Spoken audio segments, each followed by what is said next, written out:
Today is January 5th, 2023, our first Conservation Commission meeting of the new year. I'm Chris McFarland, Chairman of the Conservation Commission, and we'll be operating tonight's meeting via the Zoom platform. At the start of each hearing, we will elevate applicants to participate. Members of the public wishing to comment shall write their names and addresses along with comments in the chat box to be read into the record. If you do not include your name and address, you will not be recognized. Present this evening on behalf of the Conservation Commission are our Conservation Administrator, Angela Giso, and Town Conservation Agent, Charlotte Patel. I'll now take a roll call of commissioners. Please respond by repeating your name and saying present. Will Ashton? Will Ashton, present. Tom Bell? Tom Bell, present. Eric Eisenhower? Eric Eisenhower, present. Kathy Berrigan? Not present. Chris McIntyre? Chris McIntyre, present. And Chris McFarland, present. So tonight we have a quorum of 5 commissioners. We are going to jump right in tonight with our first hearing, which is Stormwater Permit 22-33 at 11 Norfolk Lane. This is a new hearing, so I'll read it into the record. In accordance with Massachusetts General Law, Chapter 131, Section 40, the Cohasset Wetland Bylaw and the Cohasset Stormwater Bylaw, the Cohasset Conservation Commission will hold a public hearing on Thursday, January 5th, 2023 at 6:30 p.m. via remote participation on a Zoom platform for Stormwater Permit 22-33 for additions to dwelling and a detached garage at 11 Norfolk Lane for Thomas and Diane Ship. Okay. Hi, Thomas. Hi, Xander. Hello, how's it going? It's going. Yeah, I think Thomas Ship should be here, and then John Teriyaki Oh, perfect. may be joining as well, and then Trisha Van Buskirk may also be here. She's the landscape architect. Okay. I don't see her in the audience, but if she joins, if I see her join, I'll promote her. Okay, excellent. All right, good evening, everyone. My name is Xander Oram, representing Merrill Associates. This evening, I'll be representing the applicants, Thomas and Diane Ship, homeowners of 11 Norfolk Lane. They are going through with proposing a single-family home addition with stormwater. So as you can see, we have a lot that's about 47,136 square feet. Xander, sorry, can you share your screen if possible? Oh, I thought I did. Sorry. There it is. There you go. Thank you. Sorry about that. Okay, Sorry. you can see it now. Yes. All right, good. Okay, so here we have a lot that's 47,136 square feet. There's no wetlands or resource areas nearby. It's just stormwater. We have this addition in the back here, and then a greenhouse over here, which is connected to a covered porch. And they're also squaring off this portion of the dwelling as well. And then back here at the end of this driveway, they're proposing a detached garage, which will go at the end of this driveway, and the driveway will not be modified. There's no new pavement being proposed as part of this project. And then we also have some associating hardscaping. This existing pool patio will be torn up and replaced with a smaller pool patio, but the pool will remain the same. And then there's also going to be a patio surrounding this covered porch, as well as a patio in between the greenhouse and this addition over here. And there's a mini patio back here, and then some stone steps surrounding the backyard. And then a gazebo as well. For stormwater, we have two infiltration fields proposed, one in the front and then one in the back behind this detached garage. And this infiltration trench up here will be collecting runoff from this portion of the existing attached garage. And then this new addition area, as well as this area of covered porch, and then this patio, which will be collected via this 6-inch wide, 26-foot long trench drain. And it is also worth noting that the clients have requested that we account for cisterns, which they may add because they are avid gardeners and want a environmental way of watering their plants. So they would like to collect some of this runoff that we are collecting into a cistern. There's actually 2 cisterns, one for each system. And the way that the cistern will work is that we'll just, the runoff will initially go into the cistern. Then once the cistern fills up, it'll come out this outflow pipe and then go into the infiltration system. And we did submit 2 HydroCAD analysis, one with the cisterns and one without, and confirmed that the flows and volumes will be reduced in either scenario. So even if they decide not to go with the cisterns, we'll still be reducing flows and volumes. And yeah, so the same goes for this system down below. This one is collecting runoff solely from this detached garage, and it's doing the same thing with that cistern, filling up and then overflowing into this system.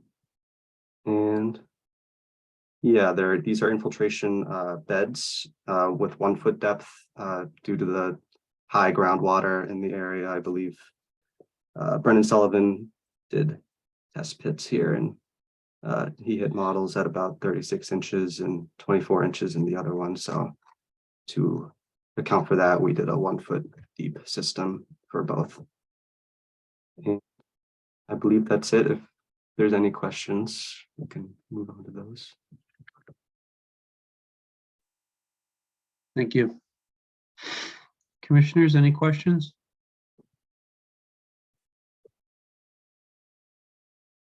Mr. Orm, can you show us a cross-section of the infiltration devices? Yeah, okay, over on the left side. Yeah. Great. And I guess my question is, what's the elevation of the inlet and the outlet? You only have a foot. Okay. Yeah, I only have a foot there, so Yeah, so not going to be much. we different. have so we have a 5-inch outlet for this one, which is at 176.8 feet. And then this one is another 5-inch outlet, which is at 177.1 feet. And the inlets are. And the inlets for the I one see by the right. garage. Okay, got it. Yeah. Yeah, this one is 6-inch diameter and 176.7, and then this one is 176.2.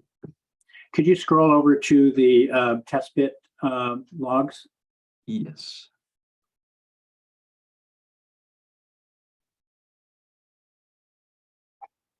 Good, thank you. And okay. Could you point out the distribution of bedrock outcrop on the property? Just kind of generally. Is it marked? I don't believe we hit bedrock. I think we only dug until groundwater was hit. Yeah. But I don't believe we are showing that on the plan.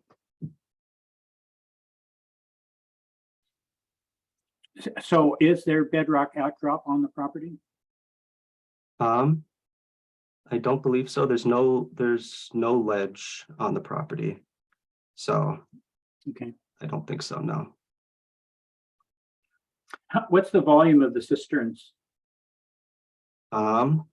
They are 50 square feet and then 5 feet depth. Okay. So Both quick of them math, the same size? 150 feet. What was that? Both of them the same size then, right? Yeah, both are the same size. I think that's great that they're collecting their what runoff they can to water. Yeah, Wish we saw more of that, actually. I wish I had one myself, actually. I would totally get one Yeah. when I someday have a house.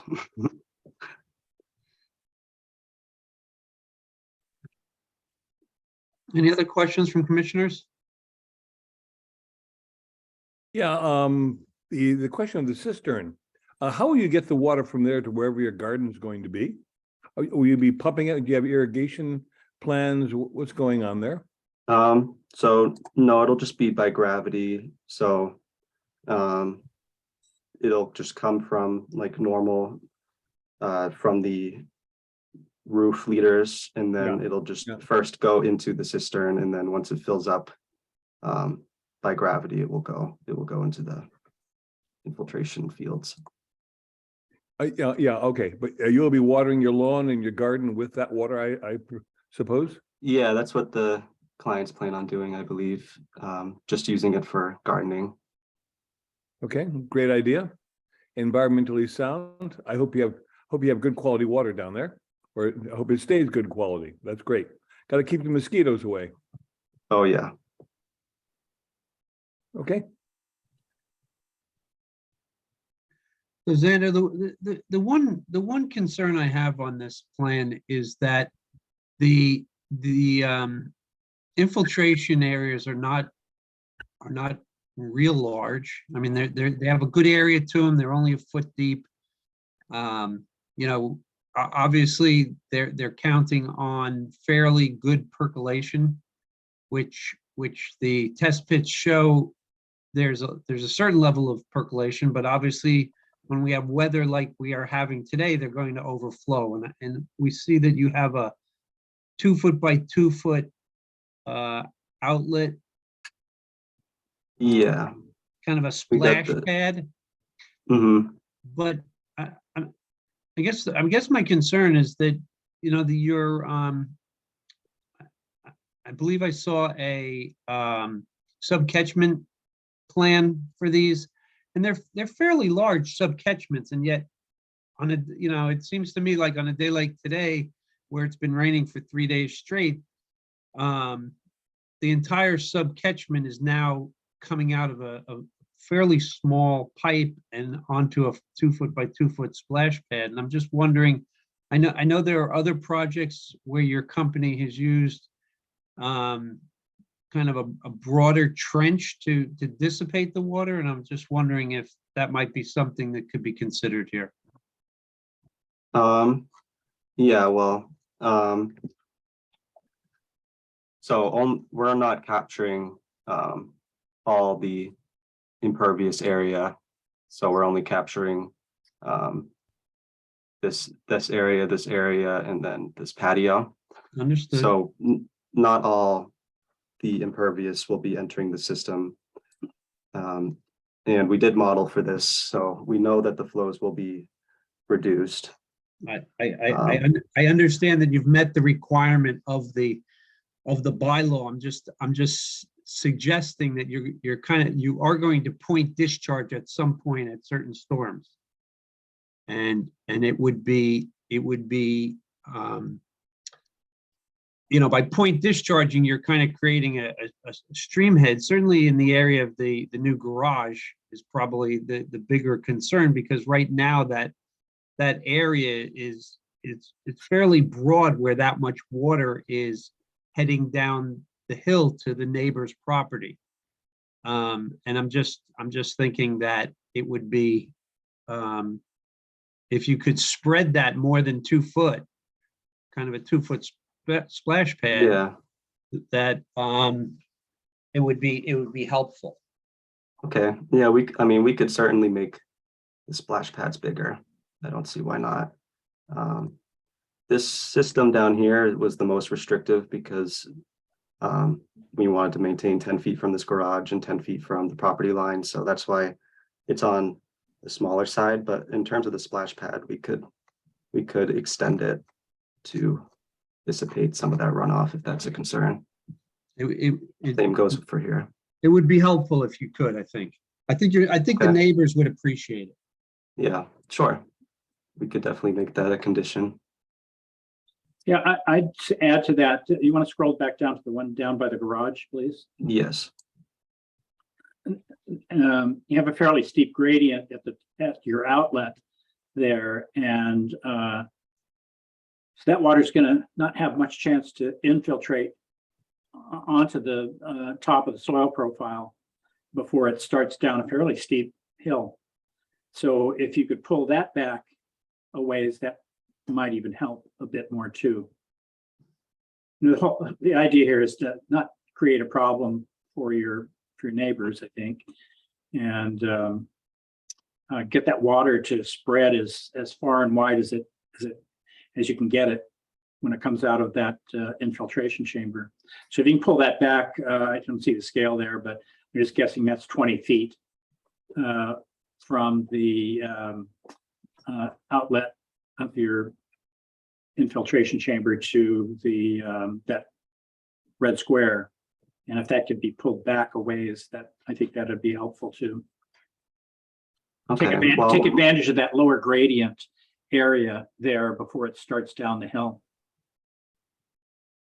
Yeah, so I mean, we are decreasing flows, so the neighbors would most likely not see a difference because the flows will be decreased. But for the splash pad, yes, definitely. I just think we're a little restricted with the movement of this. I'm not talking about moving that. I'm talking about moving. I'm reading your plan as that straight line from left to right with the square at the end of it is a pipe. And if that pipe were shorter, that discharge would take place closer to the infiltration chamber, but more importantly, it would terminate on an area that's not as steep as the hill just to the right of it. Okay. Yeah, I know you guys are meeting your standards, Mhm. but to Mr. McFarland's point, right now the situation is one of sheet flow, and then now it's going to be a point discharge. So yeah, I think his analogy of the start of a small stream is actually apt here. And again, yeah, maybe the total volume is fine, but if it's all concentrated in a narrow stream across the property line, that's not desirable, I wouldn't think. Okay. So we really can't. We can just suggest this as something to kind of head off what could be a problem in the future. All right. So just to recap your point here, you would just like to see this splash pad kind of move back here and then Yeah. maybe extend it a bit. Yeah, Okay. and We can do that. maybe with some wings on it to spread it laterally, so you get it to spread as much as you can, because you're going to get some infiltration on that area with a lower slope before it actually starts down the hill, where those contours are very close together. So that's pretty steep there, obviously. Mhm. And you don't want it cascading down there. And of course, in the winter, it has the potential to form something of an ice fall.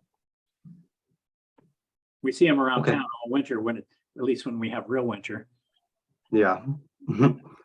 So I don't know, just looking down the road here, I think if I were doing it on my property, that's what I would be looking for, is to disperse that water as widely as possible. Okay. We can do that. Thank you. Any additional comments? Xander, would you be able to quickly just pull up the landscape plan? Sorry, I know. one Yeah, was sure. actually small. Thanks. Just so the commission can see it. I don't see Trish on the call, but Again, if she joins, I'll promote her.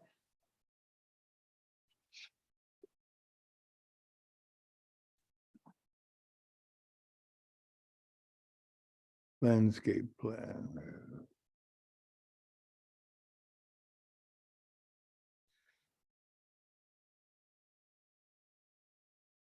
I'm sure that's a great plan. I can't read any of it. Is there anything specific you'd like I'm to sure see it's on it? fantastic, all right? Any way you Yeah. could expand it so we could kind of read the Yeah. word on the right-hand side? Let me zoom in for you. Better. Okay, that's better, yeah. All right. Tell me, I noticed before that the lower cistern that you're going to be using to water your garden, it appears to be anywhere from 5 to 8 feet below the actual garden level. How are you gonna get the water up to the garden without a pump? So we're not going to be designing the cisterns. We mostly just went off some estimated dimensions just so we could include it in the modeling if it would be built. But it depends on where they put it. You know, I think they would ideally bury it, but depends on if they have room, of course. In that case, It's the other way around. Your garden is yeah, higher but they would have a than the pump. Yeah, cistern. Are they gonna have a they would pump? most likely need a pump. Yeah, Okay, so that's not, but we're not designing it, so I can't say for certain. okay, so it's not thought through. You put it on just to keep us happy. Yeah, okay. Right, keep the environmentalists and the conservationists happy. Okay, so you've done that. Well, this is I think Mr. Bell is smiling. Yeah, I really like the idea of a cistern. Yeah. And two of it's them. all the client's idea. It's not. They're the ones that It's a want great, it. it's a great idea. I have 3 cisterns and they're all gravity fed, but they're all higher than the gardening area. So if you want to use gravity, you know, Yeah. it's got to be downhill. Okay. Mhm. Hi, Thomas, did you have a question? No, I was just gonna say that we had talked to Matt Rossi about putting a pump in so that we could use the water more effectively. I just wanted to pipe in. Yep. Thank you. Thank you. Yeah, I would just recommend that if we were to issue a permit, we should add a condition about the cistern design should be submitted to the Conservation Commission for review and approval prior to construction, just so we can make sure that everything's still good. And if they do have to revise the plan, that should obviously be incorporated. Thank you. That can be done. Stupid question. Will your cistern be underground or above ground?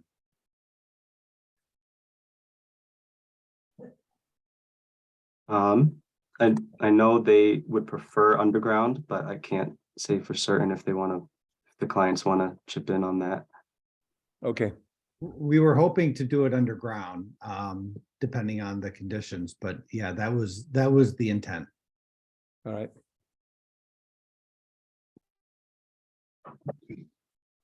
Well, it looks like you have a big enough solar array to run that pump.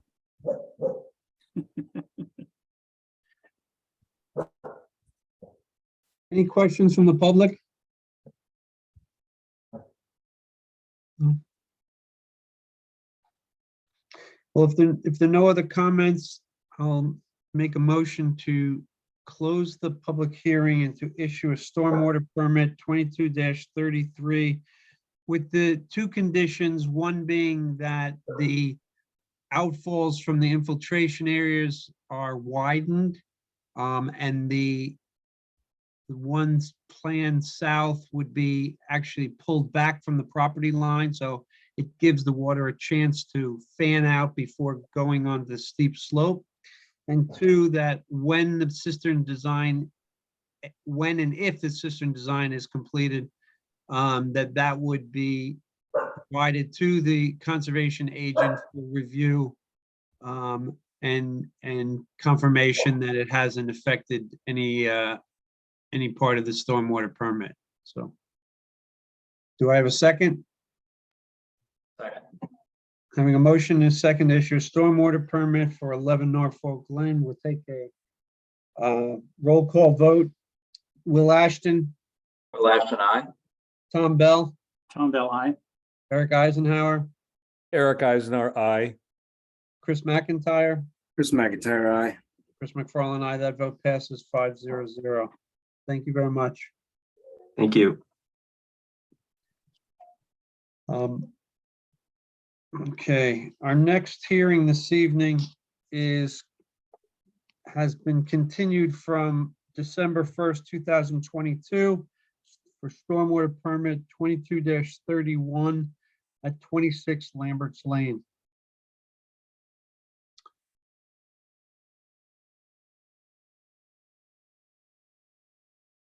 Who do we have, Charlotte? All right, give me 1 second. So we have John Orman, who's the property owner applicant. I'm trying to find Alton here. There he is.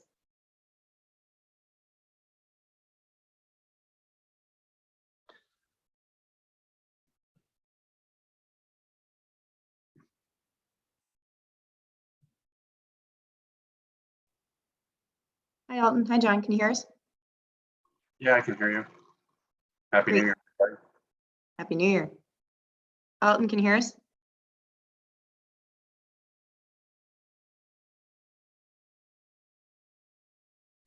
You're muted, Alton.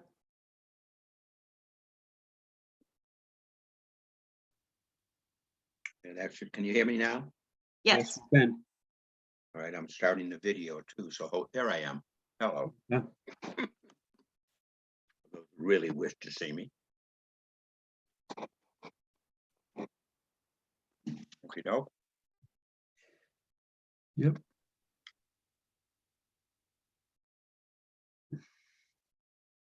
So, Mr. Stone, would you like to tell us the changes that were made since our last hearing and perhaps share a plan with us? Most significantly, I think, and this is with the commission's direction, and it certainly, I think, has helped out, is the one drawing I had has now been broken into 3 drawings. One shows the existing conditions, which has been broken into 2 halves. One shows the general site's existing conditions. And then the other shows, half of the drawing page shows the rocks, all the ledge outcrops that were noted by Mr. Ormond, and then the trees, what's happened with trees that have been cut down, trees were cut down during the event here earlier in the summer, those that are proposed to be brought down, and where trees are proposed to be planted. So to have a good idea of all the tree removal and planting that's intended. Then the proposed conditions is quite similar to what we had before, but I did neaten it up, I think, at Charlotte's advice by moving my information on the different subcatchments down to the bottom or to one grouped area rather than. Excuse me, Mr. Stone, Yeah. could you share your screen with us so that we can see what you're talking about? Honestly, the submissions came in late this week. I really haven't had much time to look at them. You know, there is we do have a 5-day 5 working day requirement that these be submitted. Charlotte, what day were they submitted on? The site plans? Yeah, the most recent, Yesterday. yesterday. Revised page, I Yeah, think the I'm most happy recent to- one. Doesn't give us, the commissioners, much time to see these, you I know. appreciate that. There's not a lot of change from before, but I'm, in terms of, I see something here that says share screen, but Yeah. how would I get the drawing up, or is Charlotte gonna put it up? I can put it up if that's easier. Do you want the please. proposed, this page 2? Well, maybe we just go through existing first, I guess. Does that make sense? Oh, looks like you're sharing your screen. We just see the Zoom screen though. Oh, well, then you'll have to. Sure. Yeah, hold on. Can you stop sharing your screen? I'll pull up the, how do I- Mr. Chair, did you want to see page 1 first, the existing conditions? Or do we want to just go to proposed? How do I get this thing off now? Jeez, Stop sorry, sharing. I'm not very competent here. That's okay. All right, Took over. thank you. Here we go. This is existing.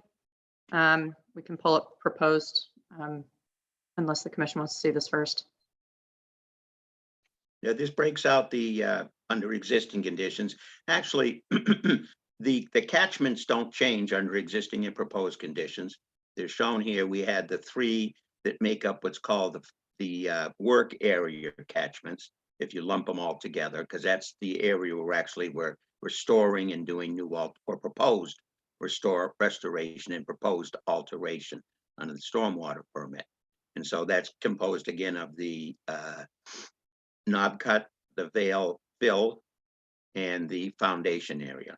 The knob cut is actually subdivided because due to its topography, half of it flows north and east to the work area design point, which is the elevation 34 existing contour, and a part of it flows to the south, which, as you see now, the whole site, for the purposes of doing which the commission wished to have, was the site-wide stormwater model or stormwater calculations. The site has been divided into, as you can see there, a north section, which flows to the east property border, and a south section, which flows to the south property border. So we've Yep. broken it up into two sections, and those are the design points. And then the work area flows to the east as well as part of site north section, but it's treatedly independent. It's not lumped in the model with the north section, just as if you know the modeling, it's its own catchment. And then it eventually discharges to what we call a link, which is a design point, and joins the rest of the north section. But I don't include its area and substance within the north section. So really, I'm modeling three sections: the work area, the remainder of the north site, and then the south area. Okay. And we can see on there that we have now the area that was staked out in the stakes during our visit there. I think Mr. Bell was with us, if I'm not mistaken. Is that correct, sir? That's right. We agreed on 16 stakes out there. And these were located by Mr. Orman. I'm not sure how that little triangle showed up, but that's where they are, I guess. And that shows our three subcatchments in the work area: the foundation, vale fill, and the knob cut east, knob cut south, and then the work area subcatchment, which includes all three of those. And these three all come together at the design point, and then from there, they're taken to the site north design point, which is the property border, which shows up on the last plan, the stormwater plan. If that gives you a read on what the existing is. Yes. Now we're on to proposed here, Charlotte, or stormwater? I just wanted to briefly pull up the stormwater All right. so we can see the subcatchment directional flow. So we have there, yeah, just one thing was on the other one we can go back to if the commissioners would like, which shows all the trees to be planted and the ledges, if you will. But it's whatever the commission would like to see. I've looked at it far enough myself, with all due respect. Kind of made me dizzy after a while. You're muted, Eric. Am I muted? No, I No, am. no, Eric was muted. Yeah, yeah. We certainly Okay, would like this- to see where the trees are going. Whether you cover Yes. it now or later, that's up to you. This is the proposed, I think, is it not, Charlotte, or is it stormwater? Correct. Yeah, this is page 2. All right. So this is proposed, which shows our work areas. Here are the three work areas. And this shows that these three areas, plus this portion here of the altered area that was staked out, are intended to be planted with grass. At the end of the work, as soon as we do the work, that will be put down as the erosion control, and parts of it may be the final surface, if you will. You know, using, as I sent in the plan, I think the fescue, Charlotte had winter rye and fescue mix she liked, and that's fine by me. And that shows the trees that will be planted, and that those show up better right there. These are all the trees that are proposed along the border, and these are intended to be the ones that are the native tree species from the from whatever the name of the document is. It's not Cohasset, but it was South Shore, was it? Or Charlotte, there's a name for Yeah, that. well, there's two. It's the South Shore native principal plants, I believe. And then the second one is wetland and coastal plantings. So there's actually two lists that the Conservation Commission created. And then Alton, I think you said, is there a note on the site plan saying that? Because The note right here says arborvitae red spruce. You don't, you, right, arborvitae and red spruce, okay? Those are examples. I think if we go down to the construction notes, I give more detail Okay. on it.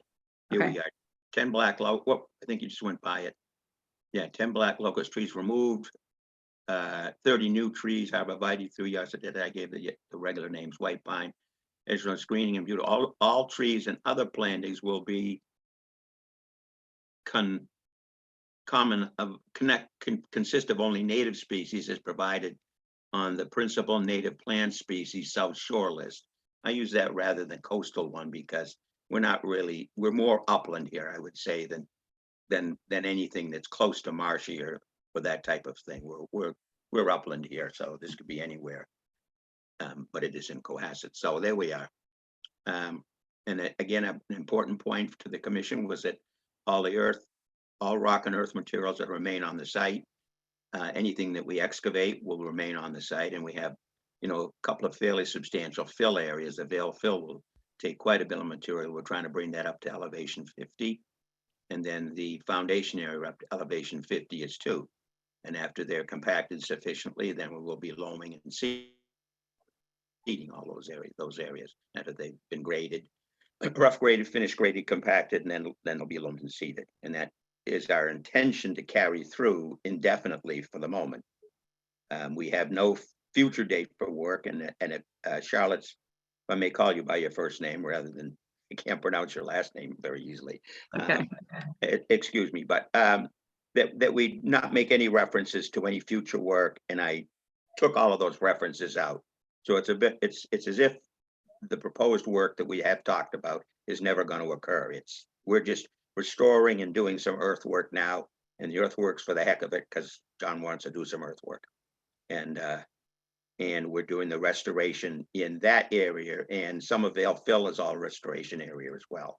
It wasn't marked the other day with the stakes, but as I recall, just when I was there originally, that was an area that was substantially altered too. And we're gonna, that's all gonna be filled though. Could you go back, Charlotte, could you go back to the plan just so that we can refer to where we're looking at the fill areas? Right, if you can bring it down a little, Charlotte. Can I Roll us interrupt? up north. Can we kind of finish with the stormwater calculations? And Oh, we've well, we can go to the kinda got- stormwater plan. We've kind of got three things running at the same time here, and maybe we should stick with one theme at Okay. a time. If we go to then maybe the best to go to the stormwater plan. Well, that's where you started. I mean, I don't care, as long as we stay on one theme at a time rather than jumping back and forth between 2 or 3 themes here that you need to talk about. We can, unless there's more, this isn't changed from the last hearing, what's going on in here, other than the addition of the grass. So if you can see the trees we're planting, this is a fill area, this is a fill area, this is first, taking foundation down and then filling it to elevation 50.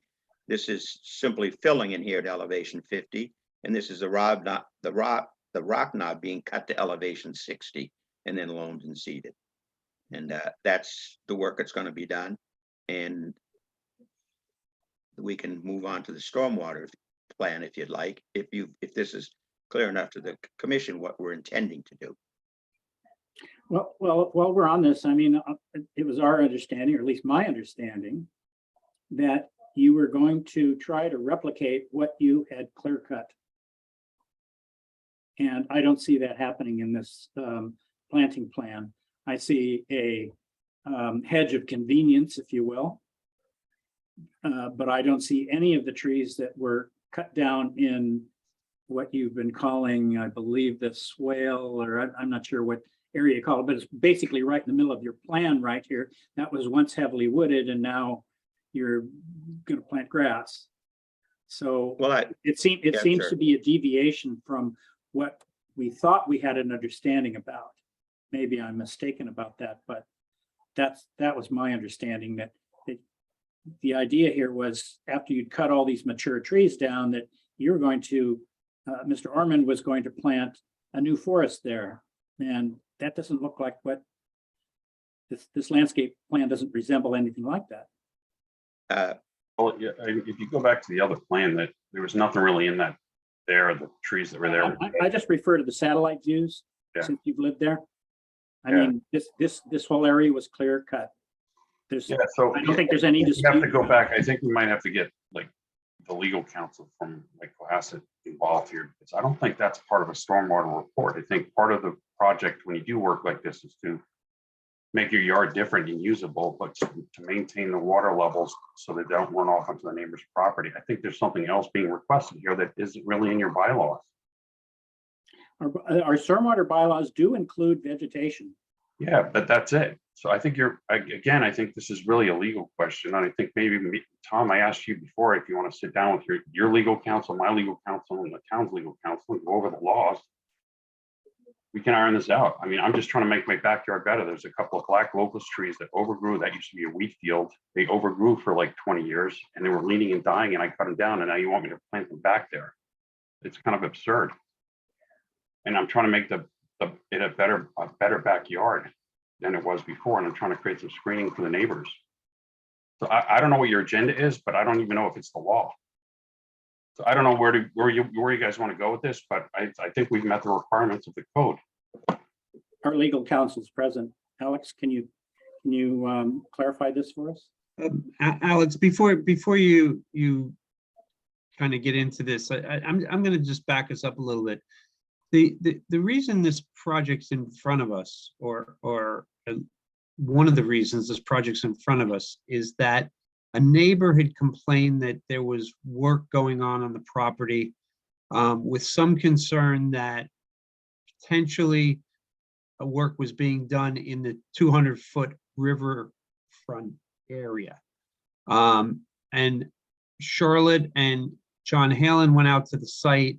There was some quick measurements taken, and it was the determination of the building inspector and Charlotte that more than 5,000 feet of disturbance existed, which is when we asked that the work be halted and that we reviewed the project more closely. At that time, a number of commissioners went out, looked at the area of disturbance, which is kind of the area in the red line that's, I guess, Charlotte's kind of going around it. And there's a little bit of discrepancy because some trees had fallen over, some trees were pulled from where they fell, and of course that created some other disturbance. And we left the site and came back to a hearing with the understanding that what we really wanted was for the site to be stabilized, because it is immediately adjacent to the riverfront zone. And it was in order to do that, we suggested that a stormwater permit be applied for.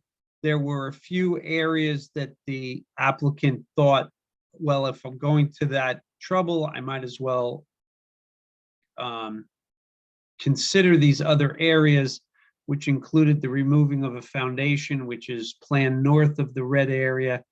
And then, of course, some other things have come up as well, knocking down the knob, et cetera. So and that's where we stand. Now, Tom, I was not part of the conversation that said that this was going to be kind of a forest replication. I can't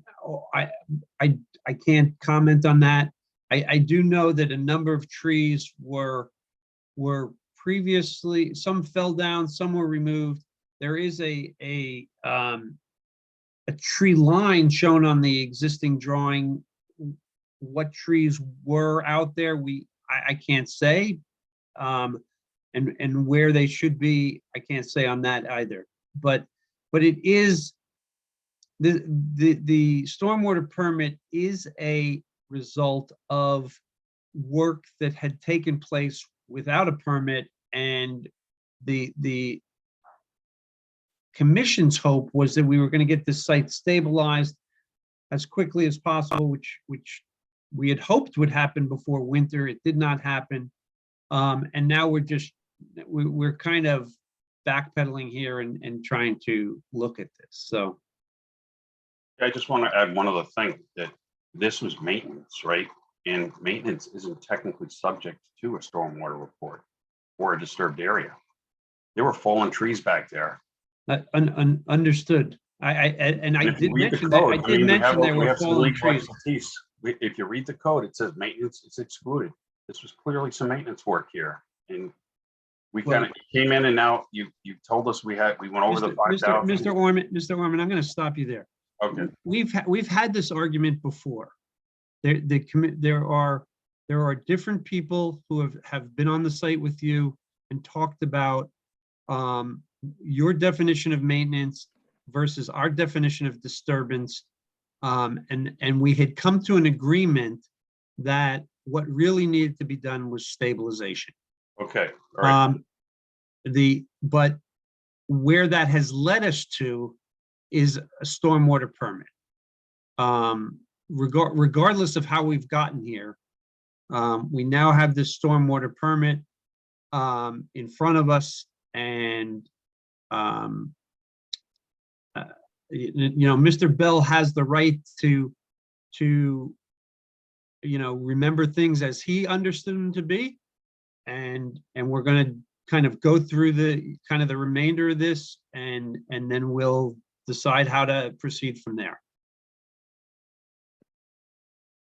So So let me just clarify that I was pretty sure we had an agreement that whatever was done next would restore the curve numbers as they existed prior to clear cutting. Correct, and that's what we did. We took out 10 old bad trees that were leaning. We put in a bunch of trees that we're eventually going to put in that is going to make the property better, because gives the neighbor, everybody more privacy. That's not what I'm talking about. I'm talking about the runoff curve numbers. Yeah, so the runoff curve numbers show that this basically is less water than it was before, and Alton can go over that. okay. Charlie, would you go to the stormwater plan, please? Sorry, the calculations or the subcatchments, or? I would go to the stormwater plan first, Charlotte, if I might interject. I don't think you're gonna see, I can give you results of calculations, but the last thing you want to do is run through calculations, I think, on that, on the hydrocat, believe me. I have a general comment about how the stormwater calculations were done. Ordinarily, when these are done, they're done on a subcatchment by subcatchment basis, which means there should have been two sets of stormwater calculations here, hydrocad models, one for subcatchment 1 and another for subcatchment 2. Instead, we see how many different areas did you run separately? I There's ran, at least 3, right?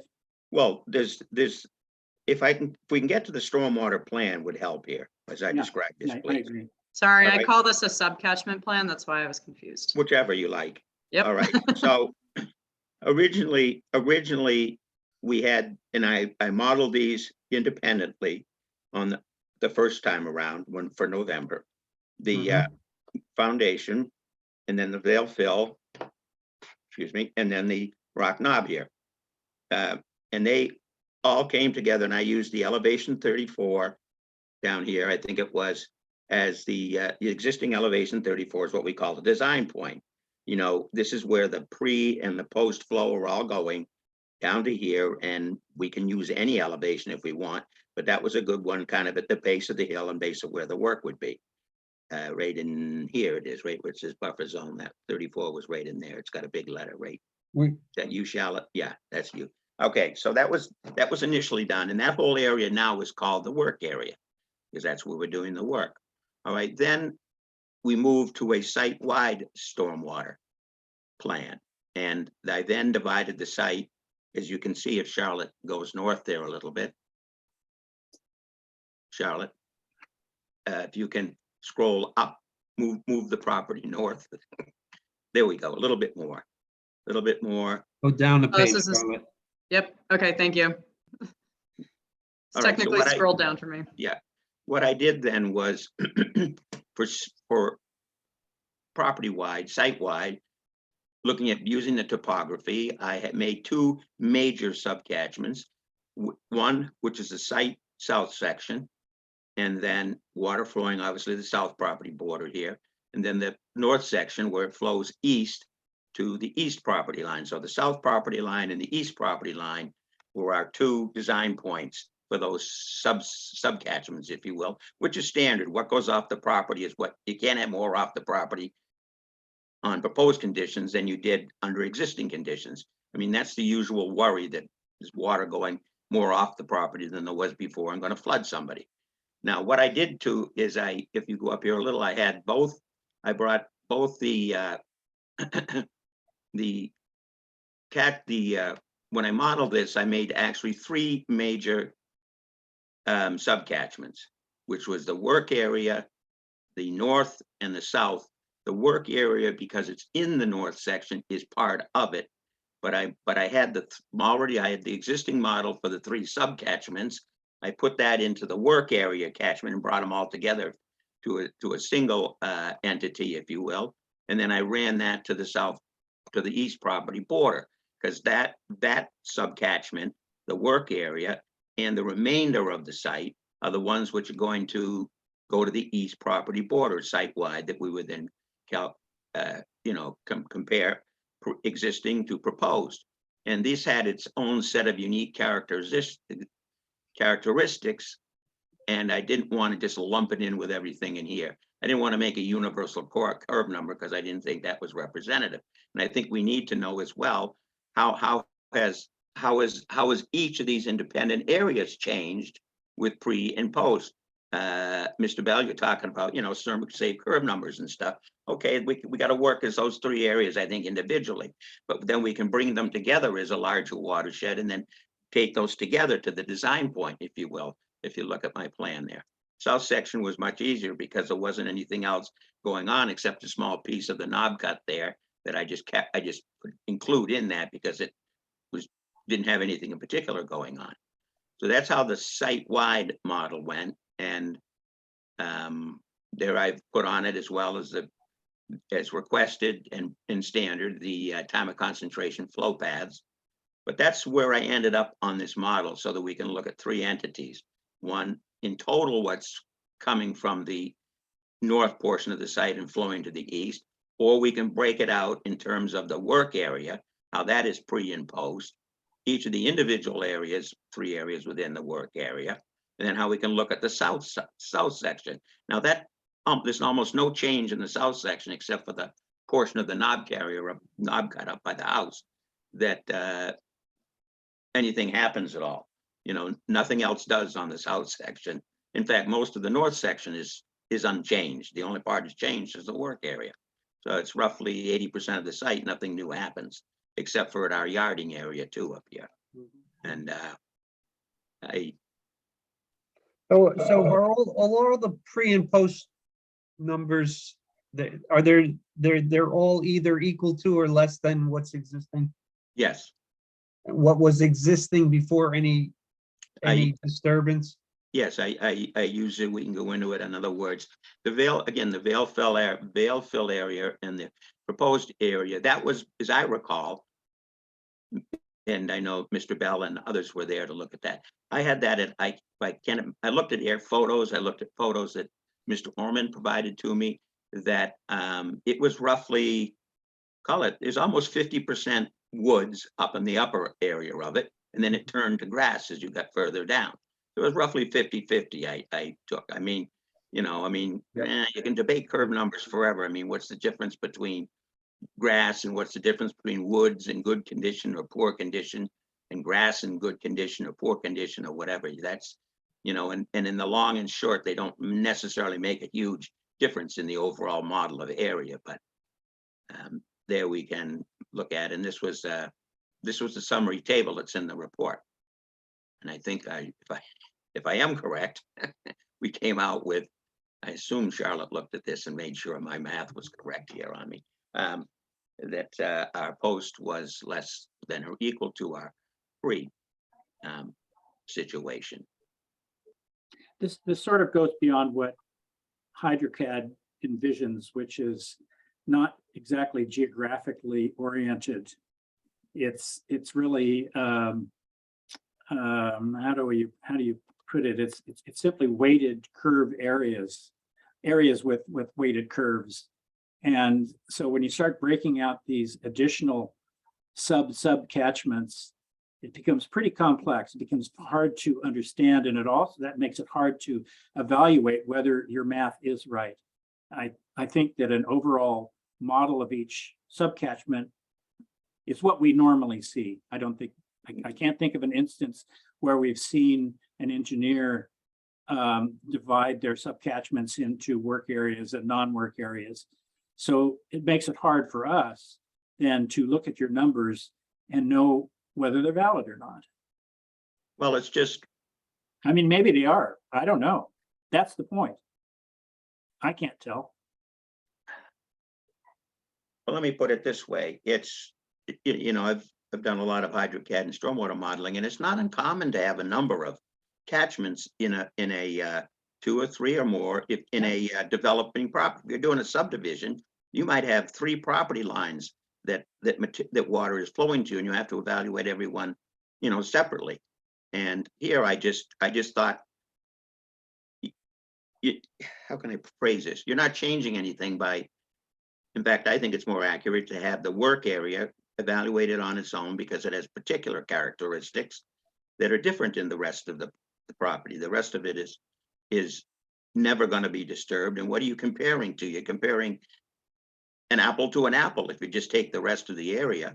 And so I put the work area separately so we can really look at where the action is on our pre and post, and for each of the individual subcatchments there. But it all comes together at the end of it. You just put them all together at the end, have them all go to your design point, which is a link. And that, and hydro, you know, I mean, I have a model that can have 90 different nodes on it, and you can get up to one that has hundreds of nodes on it if you want, very complex. But that is designed to have many subcatchments and to bring them at 2 different design points. But I thought just 2 design points, as we call it, is what we really need. Water's going to the east, water's going to the south. And you can look at the general topography, and that's where it all ends up, one place or the other. And if we're trying to evaluate on a site-wide platform, what the pre, how the post compares to the pre, that's the 2 subcatchments we have. Alton, I don't know if I this don't is, know whether you're right or wrong, Alton. I really don't. I mean, it seems, I'm following your logic and I don't see any flaws in it. But like I say, we have never, I don't think we've ever seen anybody do this. And so here we are trained, right? It's, when To you say- look at a very simplistic model. HydroCAD is very simplistic and it's developed and you know, the method was developed back in the 60s or the 70s, and it leaves a lot to be desired.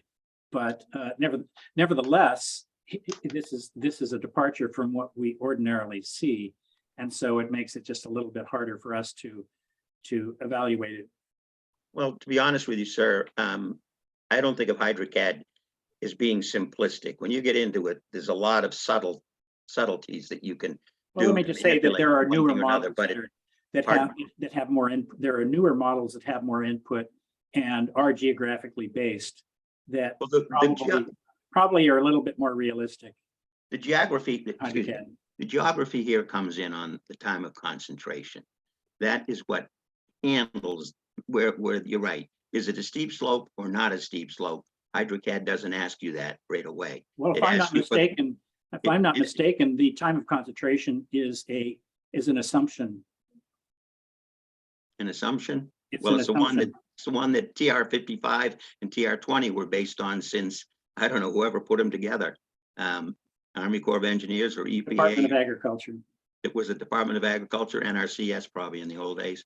That the curve number is a very important piece of this, because that really takes the account in for the steepness of the slope. Because when you calculate curve number, you have to put the length of your run and then the slope slope, if you will, in percent, and you have to enter that in the model, which is the length of the section you're doing, you know, in the upper elevation, the lower elevation, divided by the length of the run and that slope. So that's where it takes that into account. The topography is taken into account there. In that time of concentration, and you know, the theory of that is that the runoff is going to be the highest when the entire watershed is contributing to the design point. And I and others don't necessarily agree with that at all, depending on the nature of the watershed and what you have. If you have a lot of paved area and you're waiting till something comes all the way down from the hills through the trees, all that pavement's long gone at, you know, 50 CSF and everything disappears to whatever's trickling down the hill. But anyway, that's getting off the page for a minute, but Yeah, Right, but I mean, what- common sense, though, we're flattening out the area by like 50%. We're planting grass and we're planting triple the amount of trees. So like, how, I mean, I think Alton actually made it easier by breaking it into pieces, to show the whole piece and the piece that we've altered and the pieces that we're going to alter, because then you can look at the subcomponents and see that the new subcomponents are basically going to shed less water than they did before. So the numbers clearly, without even doing any calculations, it's pretty clearly obvious that we've accomplished our goal to, you know, design the new layout so that it doesn't like shed more water. what I've commonly done is you haven't planned to send this out to an outside peer review stormwater person. I mean, a lot of commissions do that, or planning boards, they Yeah, don't want to. we had hoped not to, Alden. Okay, well, that's fine. But what I I mean- usually do to do that is make it, rather than making your consultant spend hours going through my big stormwater report, you know, which if you've seen those HydroCAD things, maybe you saw it. Forget about it, I can't even read them. But what I usually do is just send him the model or her the model, and then they can just run through my model and see what they like. Yes or no, it's way much quicker, and you can see what I put in for TC. It doesn't have to muddle around through that huge report. So if you do it, that's the way I approach it, because it goes much quicker and you get a much better answer out of the peer review, if you will. Because I understand that's a complex, it's the whole, like we're talking here, it's fairly complex, and I wouldn't expect the average commissioner to be able to go into HydroCAD and stormwater modeling in any particular depth. You know, it's a lot of things I don't know. Okay, well, I see Charlotte moving her cursor around. I think she's trying to point out that there is a peak rate for the 100-year storm post-development, which is slightly higher than pre-development. Oh, shoot. No? No. Yeah, I just wanted to confirm, I think the table that was all the way up in the beginning, Alton, I think had the same numbers, but then this for the foundation subcatchment, this is just a tad higher. So I was trying to find it in the HydroCAD report, but I was running out of time. Oh, that's for the foundation. Yeah. Yeah, so this is the But foundation but see, that's subcatchment only area. but the model, what I'm supposed to be analyzing, and I did do it on the foundation area as an independent, but if you look at the whole work area and the rest of the east watershed, the north watershed, I think if you take all of that together, the post is less than or equal to the pre. And the Okay. same for the south, which is Okay. the areas you asked me to evaluate. And So just to clarify, this is the site as a whole, and then you broke down the 3 subcatchments in our summary forms at the end of your report. This is for the whole site? yeah, SC1 to east. Yes, this would include the work area on the subcatchment 1 to the east. Would Yeah. be in there, because I took the remainder of the the north property and the work area subcatchment, and they came together at one link at the design. They link together and then they go to the design point. So they're right both at the design point, and each had an independent TC. So which I thought again is more representative, because you know the flow characteristics out of one area that the work area are very different from the rest of it. It's just going down the undisturbed property that's mostly grass slope and some ledge, and then it runs into a band of trees further down. But Okay, do any other of the commissioners have comment on this? And I know that, Charlotte, can you go back to the proposed plan, please? I think there were, a couple things that, obviously, we've already addressed the trees. Didn't you point out that there were some stockpile areas? So the stockpile area has now been moved outside of the riverfront. It was originally right here, but it's been moved over. That was, Okay, and then I don't want to get technical, but there is one tree in the riverfront right here. I'll get rid of that, move it uphill. Yep. good My idea. error, my error. All right. And is the sediment barriers in place, correct? Yes, All right, there was the erosion control line of, it is 9-inch diameter straw wattles yep, okay, is in place and has been for a long time. As soon as I think Mr. Orman got the cease and desist order, if you will, stop work, or the second order, we got the erosion control right out there to be proactive, if you will, because that's the problem, is So- runoff so- from that area. but You know, that's there's just, soil. that's for the north, correct? Yes, Is there going to be an erosion barrier for that part of the knob that flows south? can be. I didn't, I think I was gonna do it and then I skipped on that for whatever reason and, you know, time restraints, I didn't get it in, but that absolutely makes sense, sir. I Okay. have no problem. We have it around the yarding area. And yes, there could be an erosion control that would run sort of right up along the existing driveway, that kind of it's like an arrowhead there that comes down from the house. Yep. Yeah, Okay. that area should have, I thoroughly agree, you know, Okay. erosion control around that. All right. Any other comments from commissioners? Any comments from the public? Just getting a little technical. I guess I know this was listed as an example, but we don't have arborvitaes on our native plant list, if I'm not mistaken. And Chris and Eric, please correct me if that's wrong. I know this is used as an example, but I know you have the note down here. But one of the species that's listed, I don't think this is on our list, but I could be wrong. But definitely red cedar and common juniper and white pine are certainly on our list. It's interesting that you wouldn't.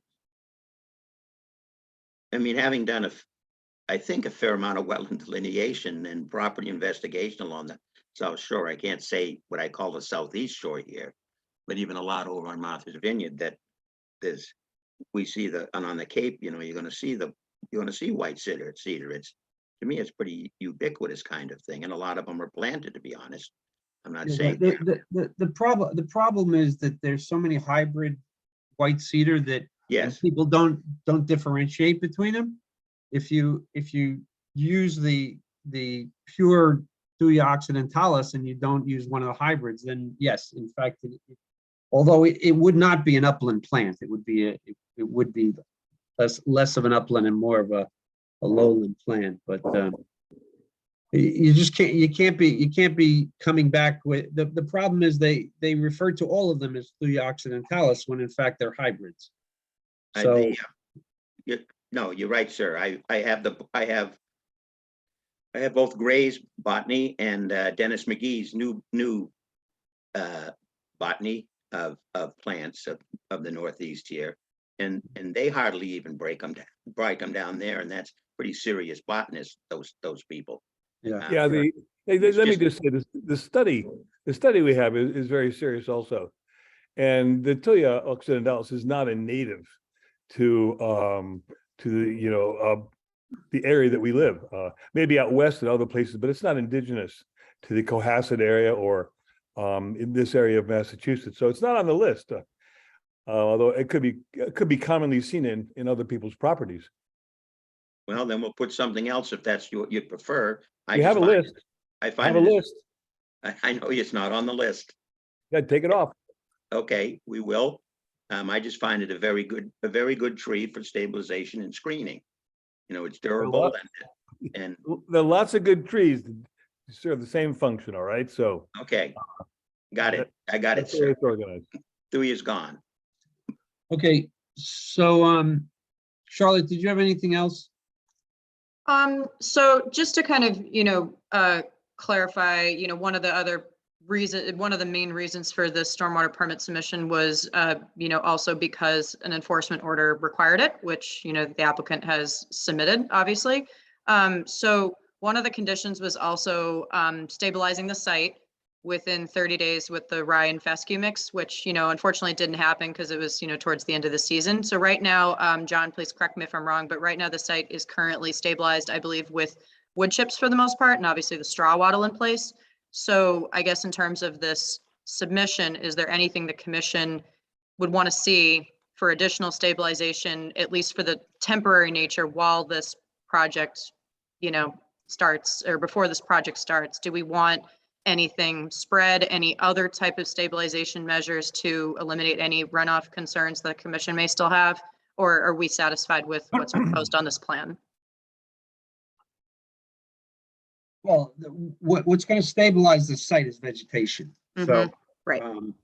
This work has to be done as quickly as possible, and it's got to be revegetated. But, obviously that's not going to happen until spring at this point. And so, I'd like to see it done by, if by this, the seeding should go in no later than April, because that's, the ground's starting to warm up.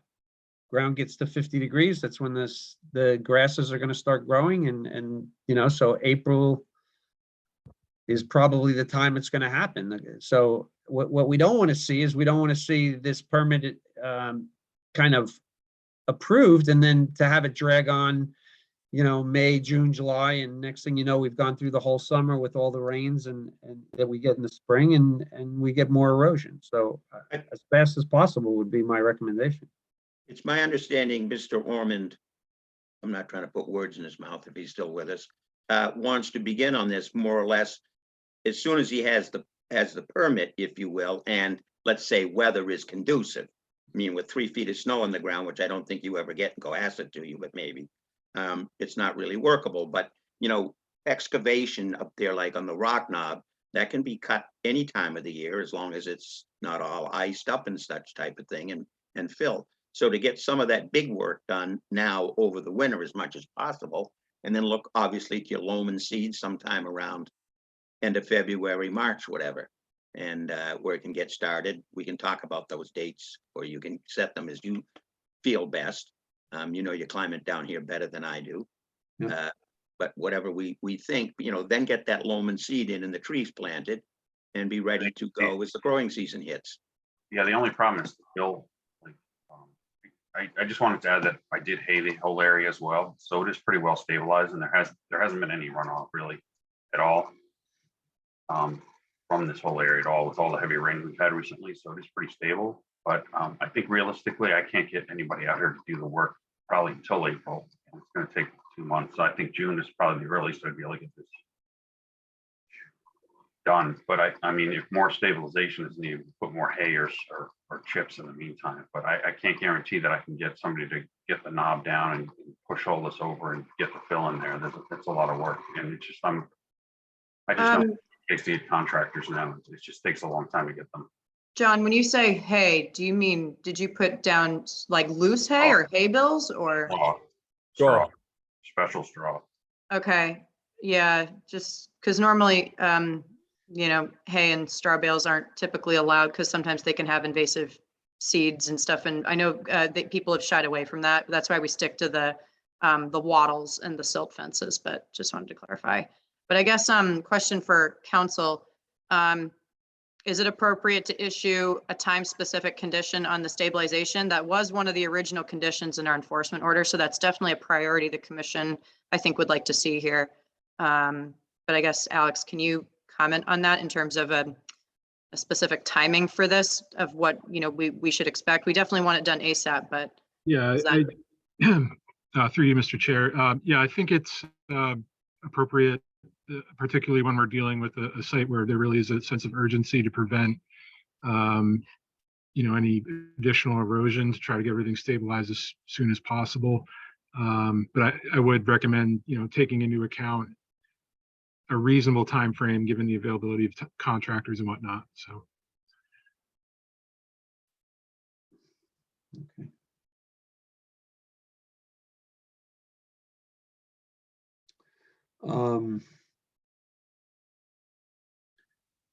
April, May, June, that's a long time. That's right through the rainy season. Okay, And we could hydroseed the disturbed area probably. Give us more time to do it. It's just that it takes time to like get the rock knob off and get the foundation out. There's a bit of work there, and I have to you can't work back there in March or April. It's just too muddy. So you have to wait for the ground to get drier, and then you can work back there. So, okay.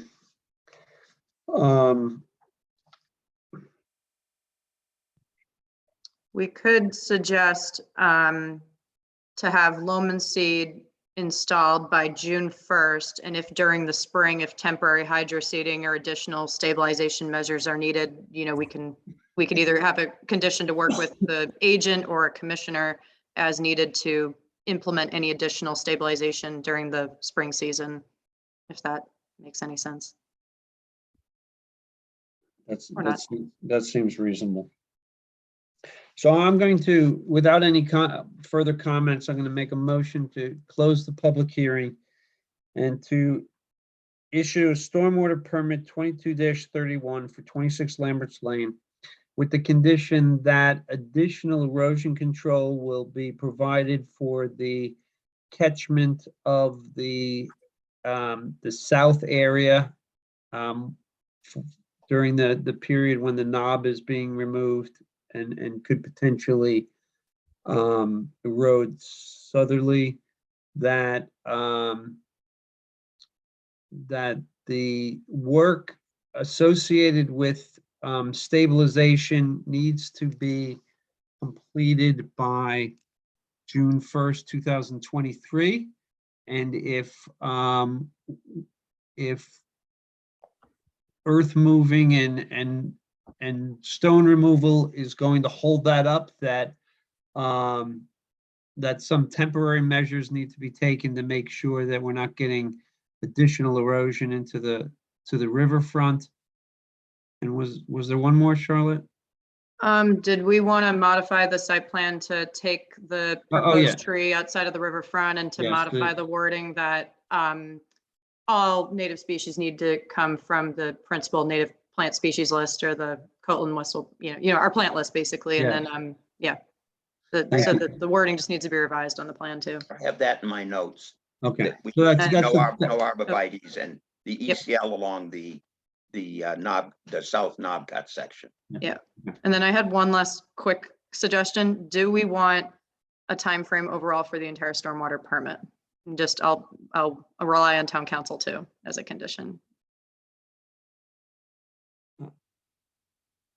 I mean, the overall permit is normally valid for whatever time frame the bylaw suggests, right? So We do not have a specific time frame. So that's why, again, since this project was submitted originally from an enforcement order, I didn't know if a condition for the total, like the full length of time for the stormwater permit, is that appropriate as a condition to issue? yeah, I think that would be reasonable. Okay. Again, taking into account availability and I mean, I'm fine with that because I'm going to target move as quickly as I can on this. But again, based on my contractors, if for some reason there's an overrun or takes longer, can we get an extension? yeah, well, Charlotte, you can speak to that, but I think it would be reasonable to include in the condition that, written requests for an extension may be provided, and the commission in its discretion may grant a reasonable extension if, sufficient circumstances exist that warrant it. Yeah, well, Okay. one of the problems is getting the fill. It just might take a long time to get the fill. Hold up.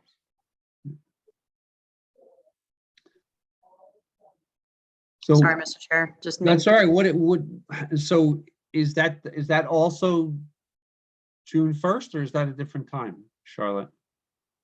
I would assume a little bit, I would assume past June 1st, but I'll defer to the commission. Do we want to say 2 years, 3 years? 3 years is our standard order conditions, but that's a wetlands permit. I guess I don't understand. Are you saying that you're saying the permit is valid for that much time? Well, that's my question / suggestion for the commission if we wanted to, because obviously we're suggesting a condition for the stabilization, which I think is our utmost priority. But my question is, did we also want a condition for just all of the proposed work on this plan for the stormwater permit? Because normally our stormwater permits don't have an expiration date, but in this case, I didn't know if we wanted to put one for it. Can I throw in something? Yep. Most commonly, it's the permit stays open and the project stays open until there is establishment of the vegetative cover. And some commissions want to see it through the second season, not just we throw the seeds out in May and June, and you want to make sure they come up, but are they there next year in May and June? But that doesn't necessarily have to be part of the overall time frame, just a condition for whatever you issue at the end of a storm, like if it was an order, what do we call it in wetlands, completion statement. Yeah, we definitely I have don't know what those. you end up with in the stormwater We permit. certainly have those template conditions for an order conditions, especially with plantings surviving 3 full growing seasons. So, I guess that begs the question of, do we want to see that here? We don't normally have that as a template condition for stormwater permits, nor do we have an expiration date. But like I said, I'm just posing the question here to the commission if we wanted those additional conditions, if we wanted to see, plantings survive a certain number of growing seasons, or if we wanted the overall work to be completed within a certain amount of time, other than just the stabilization. The other thing too is a standard building permit is 1 year, I think, for a house. So that's just the standard. But I mean, I'm going to work on this as fast as I can, but something always comes up with construction and always gets delayed. I think our primary concern is stabilization. Yep. Not necessarily completion of the entire project, but certainly stabilization. And so I'd be in favor of establishing at least a time frame for that. Yeah, we did suggest June 1st, 2023, and then, for the stabilization. Okay. That's good. Okay. I just a quick begging a question. When you say stabilization, what is that, having like a vegetative cover come up? Yes. By that time point, or just have it buried under straw or something like that? No, vegetative cover. Vegetative cover by June 1st. Yes. Okay, fair enough. Okay. Do I have a second? Second. Having a motion and a second to issue a stormwater permit for 26 Lambert Lane with the conditions that have been outlined. We'll take a roll call vote. Will Ashton, Will Ashton, aye. Tom Bell, Tom Bell, aye. Eric Eisenhower, Eric Eisner, aye. Chris McIntyre, Chris McIntyre, aye. Chris McFarland, aye. That vote passes 5-0-0. Thank you. Thank Good you. luck. Thank you. Have a great New Year's. Yep. Thanks, guys. Our next hearing this evening is a show cause hearing at 692 Jerusalem Road for retaining wall. Charlotte, you're gonna have to elevate everyone and then kind of bring us up to date on this. Sorry, give me 1 second here. Okay, so, oh geez, You got, there we go. I don't see the property owner, and I did talk to the property owner's legal counsel who didn't believe that he could make it either. So I'm just going to start this show cause hearing, and we're going to have to continue it to January 19th. But essentially, the building inspector had informed me of a, hold on, I'm going to pull my screen up.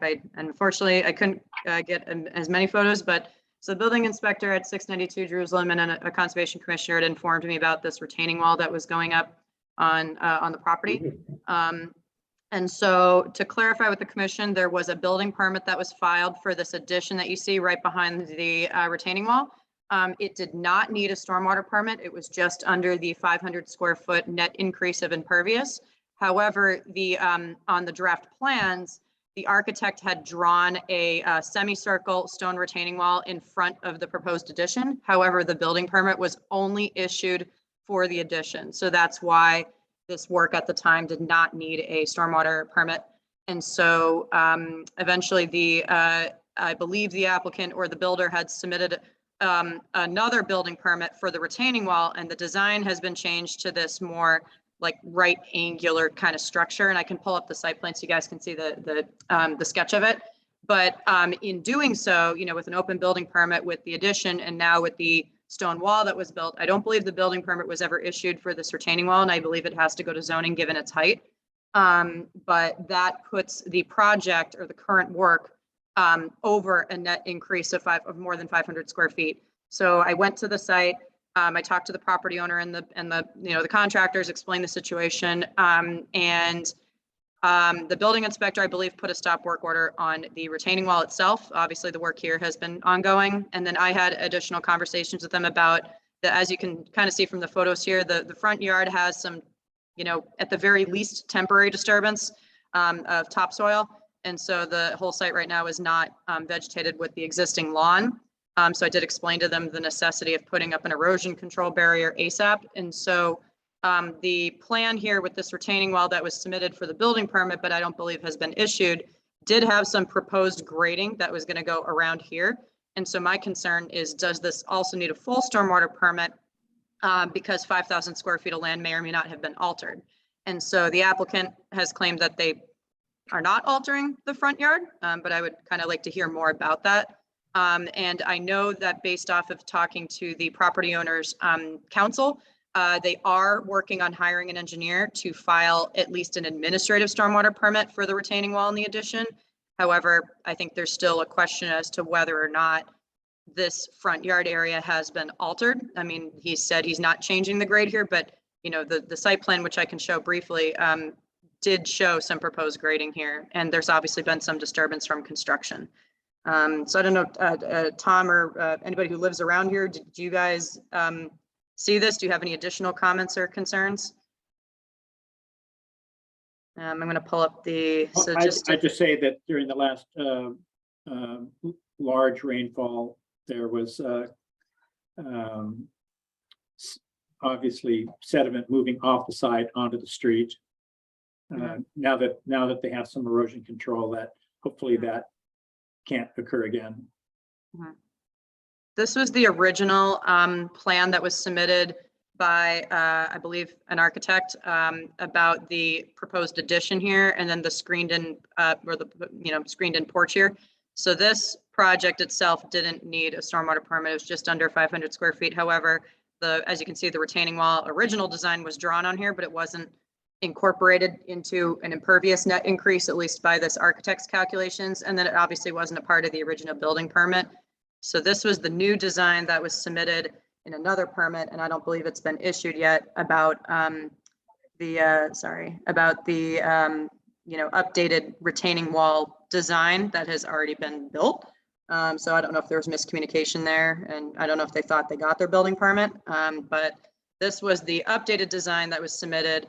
And you can see from this drawing here that this is in yellow highlight is what the retaining wall looks like now. And obviously this impervious increase puts it over 500 square feet. And then these red lines here do show, at least to me, a change in grade. And like I said, the property owner doesn't think this is needed, and they're not planning to do that. But at least at the moment, the front yard has at least been disturbed from the construction of this project initially. It was an existing front yard lawn, and as you guys can see from the grading, it is pretty steep down to Jerusalem Road, so that's why they said they needed a retaining wall of this height and design. But again, I did talk to the owner that, architects are wonderful, but also for stormwater, we need a professional engineer to design things like this to, ensure that post-construction isn't being, exacerbated than pre-construction. at least for the moment, they do plan on submitting a stormwater permit. But we have asked, or they have asked if, we can continue this to the 19th to discuss further. But if the commission has any additional comments, I can pass those along so they can prepare for the 19th meeting.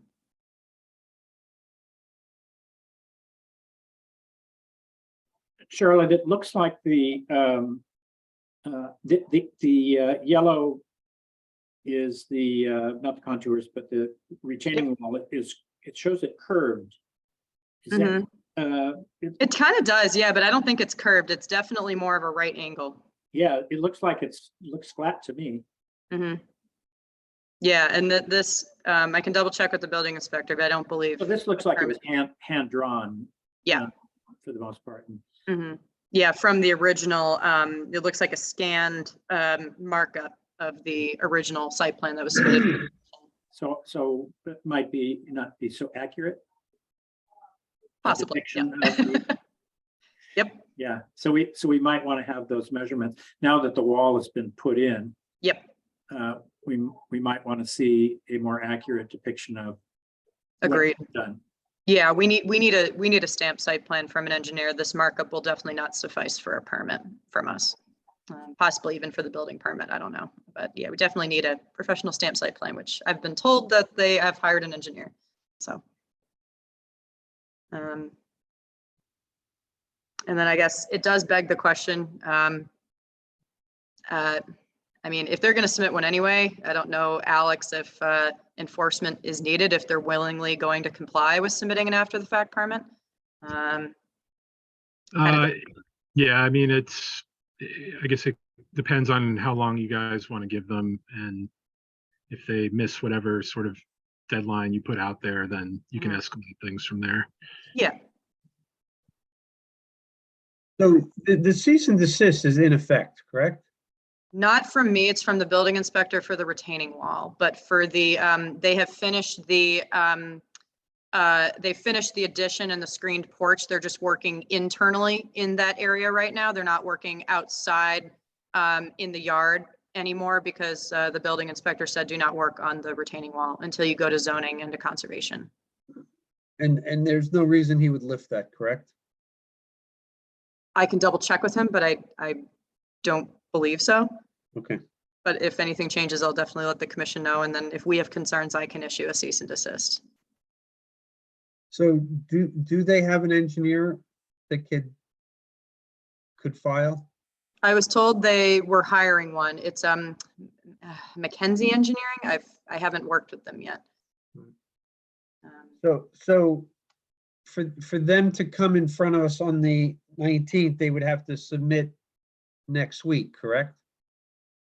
Technically, the deadline for the 19th has already passed. So what would have to happen is they would probably have to give us an update during this continued show cause hearing, and they would have to submit probably for February 2nd. So we can't process well, at least actually for an administrative permit, it doesn't require a hearing. However, since this is an after the fact from a violation, I don't know if we can require a hearing. It's not really clear in our bylaws. I can double check, Alex, but administrative permits normally don't require a hearing and they go through me to review in 21 days.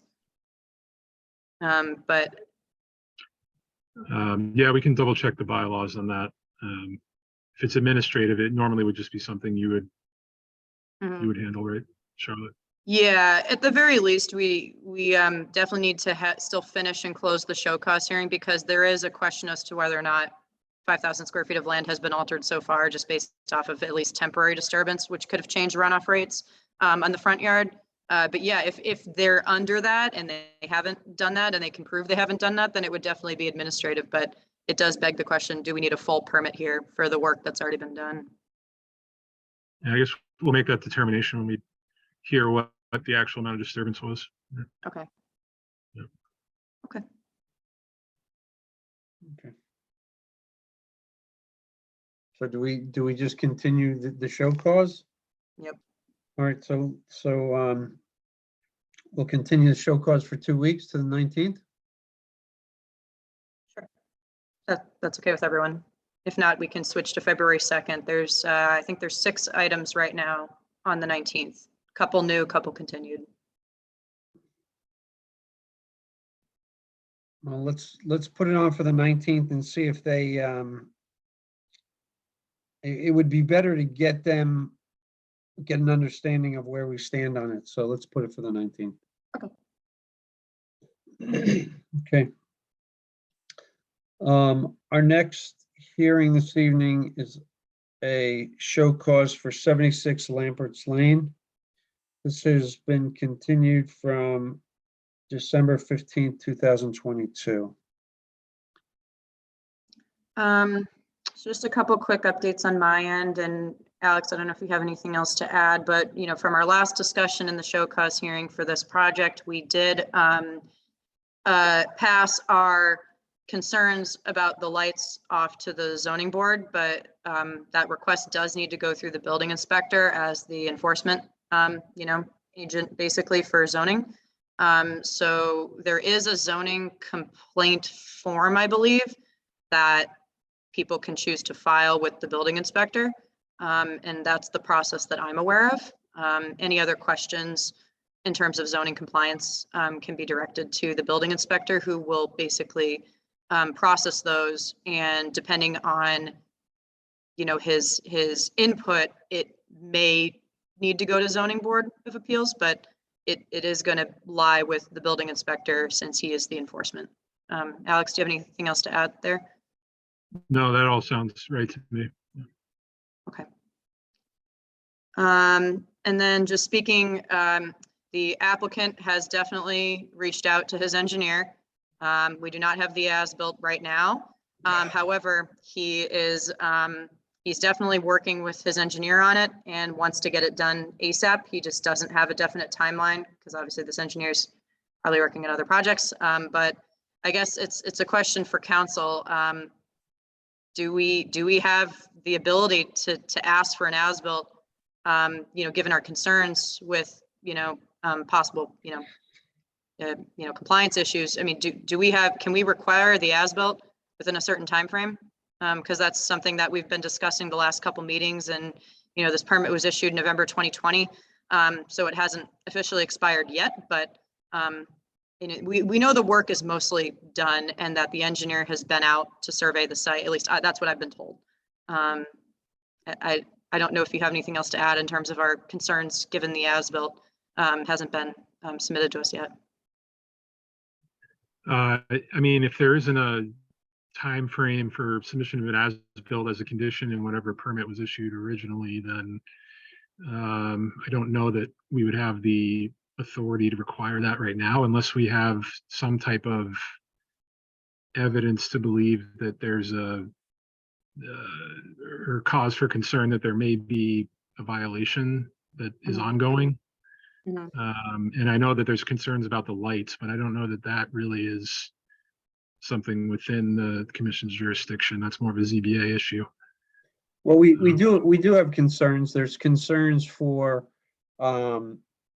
areas of vegetation that was removed that wasn't part of it. There's a concern that a pool project was added to this without actually being part of the stormwater permit.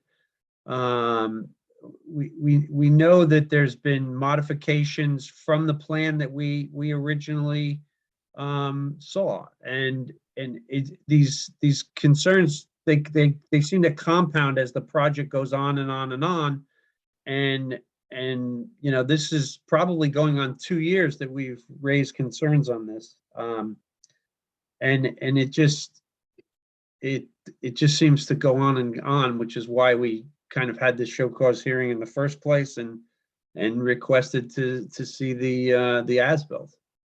Yeah, and just to clarify, Alex, we do have a question in the audience. Mr. Carr, can you please also confirm your address for the record as well? And we'll read your comment, but this date, as I've been told, is incorrect. The permit was issued November 23rd, 2020. All orders or conditions expire 3 years from the date of issuance. We did have discussions during, I wasn't here for it, but they did have discussions during the final hearing that they wanted the project done quickly, and the applicant agreed, and there was a special condition that was issued. However, as Alex, I don't know if you disagree with this, but as I've been told by council, this condition shouldn't technically exist because all orders get 3 years. The only Yeah, time we see, that's contrary to the statute. So Okay. yeah, that would be trumped by the Wetland Protection Act. okay, so the expiration date would be November 23rd, 2023. Right. So Alex, this again is a project that began Ted. similar to the last by a violation. And after being informed of the violation, which included a complete clear cut of the 50 to 100-foot buffer, the concern was that this project would linger on and that the remediation would not take place for years and years, which is why this went into effect. So I'm just mentioning that to you, and hopefully you'll be able to give us guidance moving forward so that obviously what you're saying is that an order of conditions was probably not the way to handle this, that it probably should have been separated as some sort of mitigation and the order of conditions separately. But Yeah, that's why this Mr. happened. Chair, I normally in situations when you're dealing with enforcement like this, I usually recommend rather than request an after the fact NOI that you just go through a restoration plan. And then the commission, I think, retains more flexibility there in terms of timeframes and imposing more conditions going forward through the enforcement order rather than the notice of intent and order of conditions and all the mandatory sort of processes that apply there. Okay. If that makes sense. Makes total sense, and I wish we had known that before we dealt with the last hearing as well. So in the future, we will do that. Okay, so And just to back up just a tad, Ted Cardet asked when the permit expired. He's from 88 South Main Street. So yeah, it would expire November 23rd, 2020. I'm sorry, November 23rd, 2023, excuse me. And then I guess in terms of the as-built, Alex, so, it sounds like that we pretty much just have to wait. Is that how I understand it? Or can we, keep trying to request it sooner? Because that's what we've been doing so far, just expressing to the applicant that, we do have concerns and we wish to see the as-built. I know he's working on it with his engineer, but in terms of Yeah, timeframe. there's certainly no harm in continuing to request it. Mhm. Whether or not we can legally force him to do it is a different issue that I would have to look up and dig a little deeper on to give a clear answer on. But for now, I would advise that we just continue asking that he do it. And if push comes to shove and we need to find a way to try to compel him to do it, then we can talk about that in more detail. Okay. And then as you can see here, Charlotte, there's a, could you elevate Mr. Carr? yeah, absolutely. If that's, I'm going to promote him. If Mr. Carr, if you'd kind of state your concern here Hold on, sorry. verbally versus in writing, I'd appreciate it.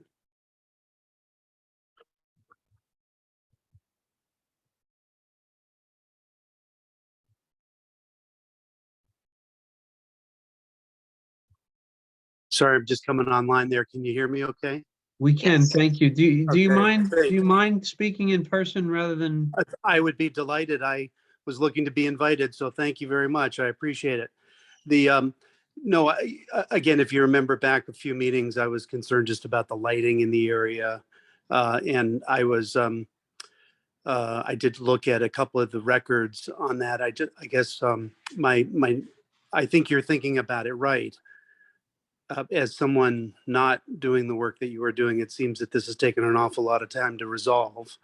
And so I was curious on a couple of matters. Maybe I just draft a note to you all about some of the other things. But one things I noticed in the public record was it seemed unusual that the engineer who filed the original application and the fees to the town paid for some reason with a personal check. And I was curious, is that acceptable to the town for somebody that holds a professional license to pay fees with a personal check? Was this the, Ted, was this the original notice of intent and stormwater permit application? Are you saying that was the check, a personal check in that initial submission or? Yeah, so in the file, and Yeah. with there's checks that are from the engineer Mhm.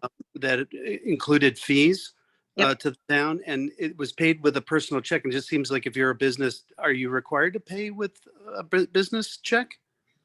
It seems it's a licensing thing, but I don't know. I guess I don't know the answer. If you don't know the answer, that's fine. I can do a little research. The fee comes from the owner, though. It's not like the engineer is paying for it. Even if they paid for it and got reimbursed.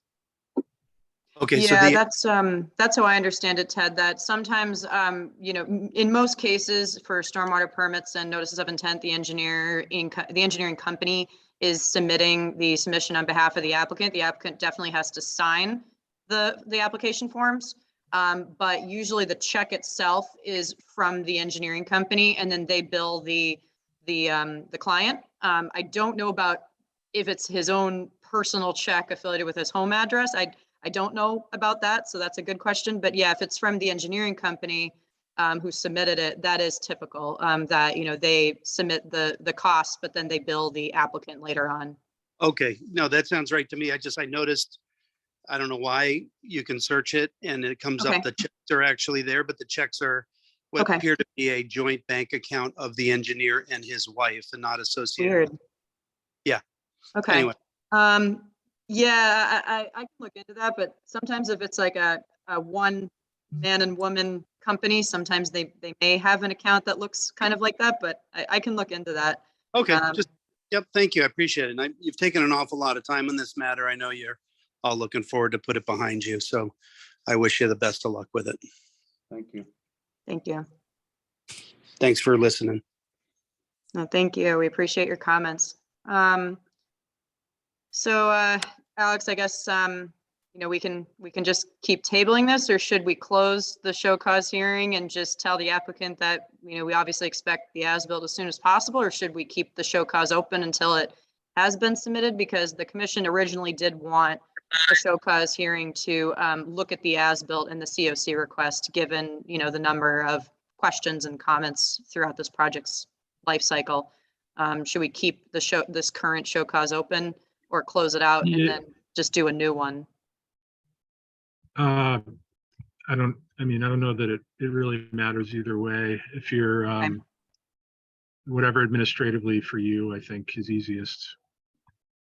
Yeah, I know it's at least for me, it's weird because this isn't like, it's not like it's a new notice of intent where the hearing, you know, the hearing's already been closed for this project, and show cause hearings can, I don't think the timelines are specified. I can double check, but you know, normally when we do have concerns about you know, all the, you know, any deviations or a lot of deviations for a COC request, we normally bring the applicant in for a show cause, or we deny the COC and then request a show cause.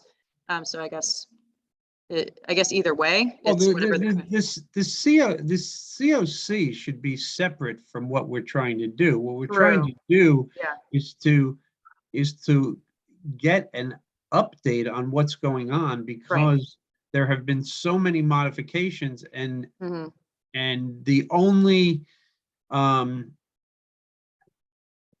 there have the interim agent prior to Charlotte made comments to the owner that he could just submit an as-built in lieu of a what's the term? An amended. Amended notice of order of intent. an amended NOI. But things have just kind of spiraled out of control on this, and that's why, you know, it feels very much on our part that this is kind of a smoke and mirrors type of thing, which is going on and on and on to the point that and also coming from the interim agent, that we're not even convinced that the original wetland delineation is correct. So what we're trying to do is we're trying to get the information, only because council has told us that's what we want to do, is get the as-built, and then react to it. But the reality is that this is, And Charlotte, is the owner willing to allow you to inspect to determine whether the work is consistent with the order of conditions? So, I don't know how to say this professionally, but I'm supposed to do that. So it's per the, per the Wetlands Protection Act, COC request, I do a final inspection.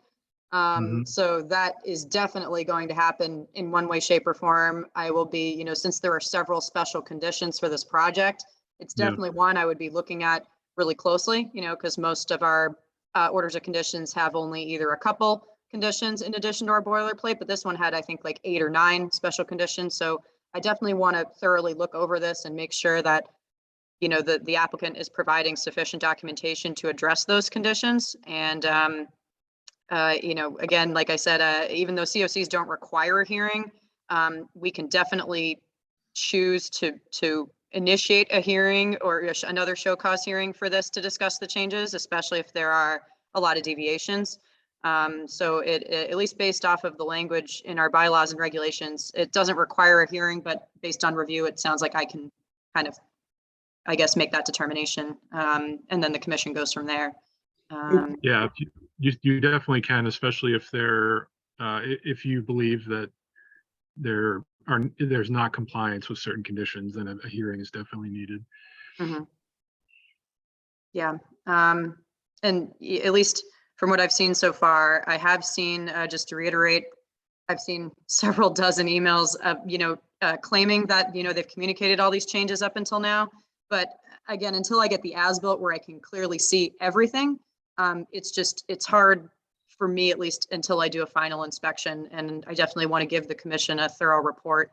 But for now, I'm going off of documentation from previous agents and building inspector. And it's just, yeah, we really, again, we all want the as-built, so we're all on the same page there. But I even recommended, and if the commission's open to this, the applicant has confirmed he's open to it as well, for this project, for my final inspection. If the commissioners would like, if any commissioners would like to join and be present, they are welcome to. I, got that in writing from the applicant. He said he was open to it. So that's something that we can also consider if commissioners would like to see the site as well. Well, since we're here in open meeting and we have counsel here, I mean, I'm more than happy to come for a final inspection. But I can tell you right now that the number of deviations from the acceptable plan are numerous. The complete rehab to a swimming pool, patios, etc., were never part of the stormwater permit. The amount of vegetation that was removed, that was not shown on the original plans was excessive. And as the interim agent said, he's not convinced that the original wetland markings were accurate. So, I mean, and then of course the major portion of this project, which is the sports court, moved 20 feet from where we said it shouldn't be at a previous hearing because it was in the 50-foot buffer. So, at very least, I mean, from the minute that I see an as-built, the first thing I'm going to recommend is that we have a third-party review to verify not only what's been built, but what was presented to us in the first place, whether it's in the buffer or not in the buffer, because what the engineer's not going to go back and say, he's not going to redelineate the wetland. He's going to just rely on where the wetland was shown on the original plan. So, I mean, there's a lot of ongoing problems out here. So, and that's why we're trying to speed this up, and because it's like a thorn that just won't go away. And we're saying that as a commission, but we also have numerous complaints from neighbors that there's issues that are bigger than what we're dealing with. So, Charlotte, it looks like Mr. Carr would like to Yeah, ask another question. Would you let Mhm. him speak? Thank you so Um, much, Chairman. Can you hear me okay? Yep. Yes, Okay, thank you. I'm so sorry to interrupt. Great conversation again, but you brought up a great point that your council is present. One of the things you discussed at your last meeting is, since this applicant does not have an approved permit, is it acceptable without a approved permit to be able to use this structure? Might be a good question to get the attorney's opinion. Thank you. Mr. Carr, you're referring to the swimming pool, is that right? I'm not sure of how the application, because all of, so there's a, from my understanding, and I looked at the document, it seems to be, and again, I'm way outside my lane, one structure, which includes a pool, a sports court, and a solar array, and they seem to overlap. So I don't know if those are three different permits that you have, or is that all one permit? But my question is, when there's this kind of unrest and an open-ended permit, is the applicant, which I believe the answer is they are using these things, are they allowed to, under the town governance or the permit structure, are they allowed to actually use this stuff until you guys close out the permit? that's a good question. Mr. Chair, do you want Alex to answer that, or? Yeah, I mean, yeah, why not? Well, I guess the answer is it depends. So are the structures we're talking about here part of an approved permit from the commission or? Um, So so the solar array was prior to the commission's involvement. Mhm. Because it sits outside the 100-foot buffer, and it didn't disturb enough land that it needed a stormwater permit. The commission got involved when they wanted to put in a sports court. But also at the same time, it was noted that during construction of the array, they cleared the 50 to 100-foot buffer. So, and then as this project continues on and on and on, they redid the swimming pool. To what extent, we don't know, but it wasn't part of the permit. And the swimming pool is within the buffer? It the is swimming It is pools. not within the buffer, but it potentially has impact on the stormwater permit. Yeah, so our stormwater permit, Alex, was for mostly the sports court and obviously the associated hardscaping and landscaping and mitigation plantings. The pool was existing and there was no proposed work on the pool with this stormwater permit that was issued. At some point, I believe in late August, early September 2021, a building permit was filed for basically taking out the existing pool and putting in a new one in a similar location, as well as redoing the patio around the pool. So that building plan was submitted as part of a building permit. However, I was not a sign off at the time. This is when I first started. There was documentation or emails saying that there was no net increase in impervious in 500 square feet or more, no alteration of 5,000 square feet of land. So at least my question at the time was, when I found out about this after the fact, we have an open stormwater permit. It's for the property. So should that have been basically submitted as a change to conservation, because there was no proposed work when we issued the stormwater permit on the pool. But that wasn't the original project. So he submitted a separate permit outside of us. But I guess if our stormwater permit's for the entire property, should that change have come back to us for review? I mean, if the work was resulting in alteration of the site that would potentially increase stormwater runoff, then yes.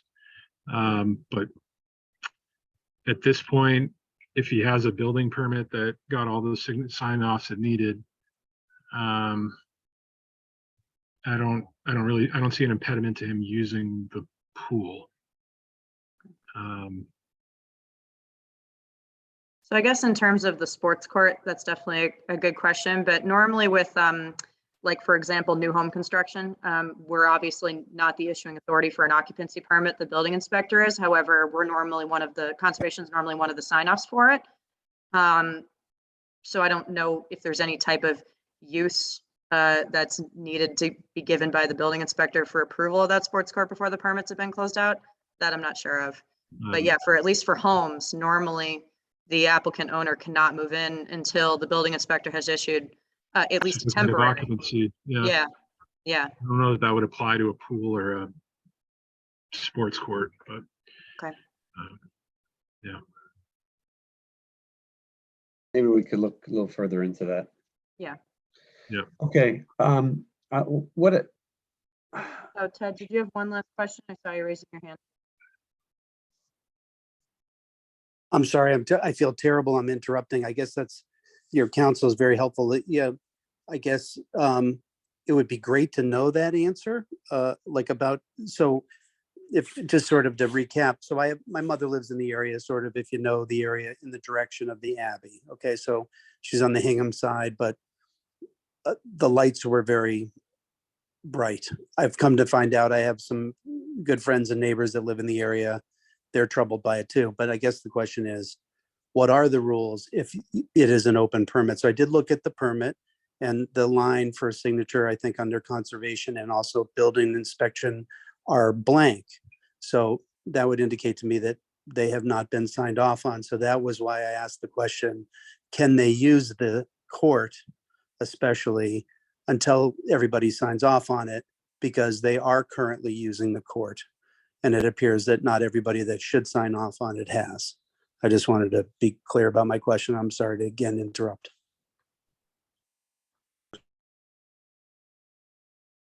Yeah, Charlie, it might be worth a conversation with the building commissioner about that. Okay. Yeah, I can look into that certainly. And then we have a question in the audience from Ms. Karina Martinez at 175 Hull Street. Was there a stormwater permit on the solar array? Mr. Chair, I don't believe so. Was that already existing? Or was that a previous building permit that was outside of the buffer zone and it just didn't come to us because it didn't need a permit, or? that's correct. Okay, I mean, I can't say that it's less than 500 square feet. mm-hmm. It may have needed one and they never got one. I'm not really sure. Okay, But the Conservation Commission was not part of a permit prior to us coming onto that property when the sports court was then being discussed. At least in the sense that they disturbed more than 500 feet, clearing the pathway for the solar contractor. It seems like it probably did need a permit. Remember, Yeah, and I my think that's, recollection is they basically clear cut a swath that was, Eric, you were there too. Yeah. I think you were too, Chris. I mean, Yeah. it was quite a wide swath, and it went from their 50 feet. driveway all the way back to that thing. It had to be more than 500 square feet. oh yeah, it was 50 feet wide by probably 200 feet long, 250 Right. feet long. Yeah. If you remember, Tom, there was also the area, the conservation area, The which wildlife. they entered into and cut down trees. There was a lot of chainsawing going on there in an unauthorized way, both within the 50-foot area and also in the conservation area, the do not touch area that we got involved in. And I'm gonna have to refresh my memory as to how we resolved all those. Yeah.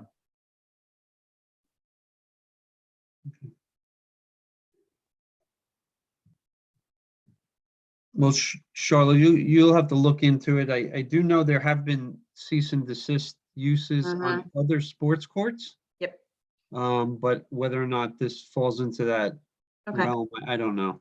I would like to continue this show cause just to continue to to push the applicant and his engineer to get this done. If it drags on, it drags on, but I'd like to keep pushing it. And what we can do is, we can maybe check with the applicant to see if they're going to come in future weeks and not have a long, lengthy discussion about it. But let's see if we can't keep pushing them to try to get this so that we can try to start to resolve some of these issues. Okay. All right. Alex, does that sound reasonable from town council perspective? Absolutely.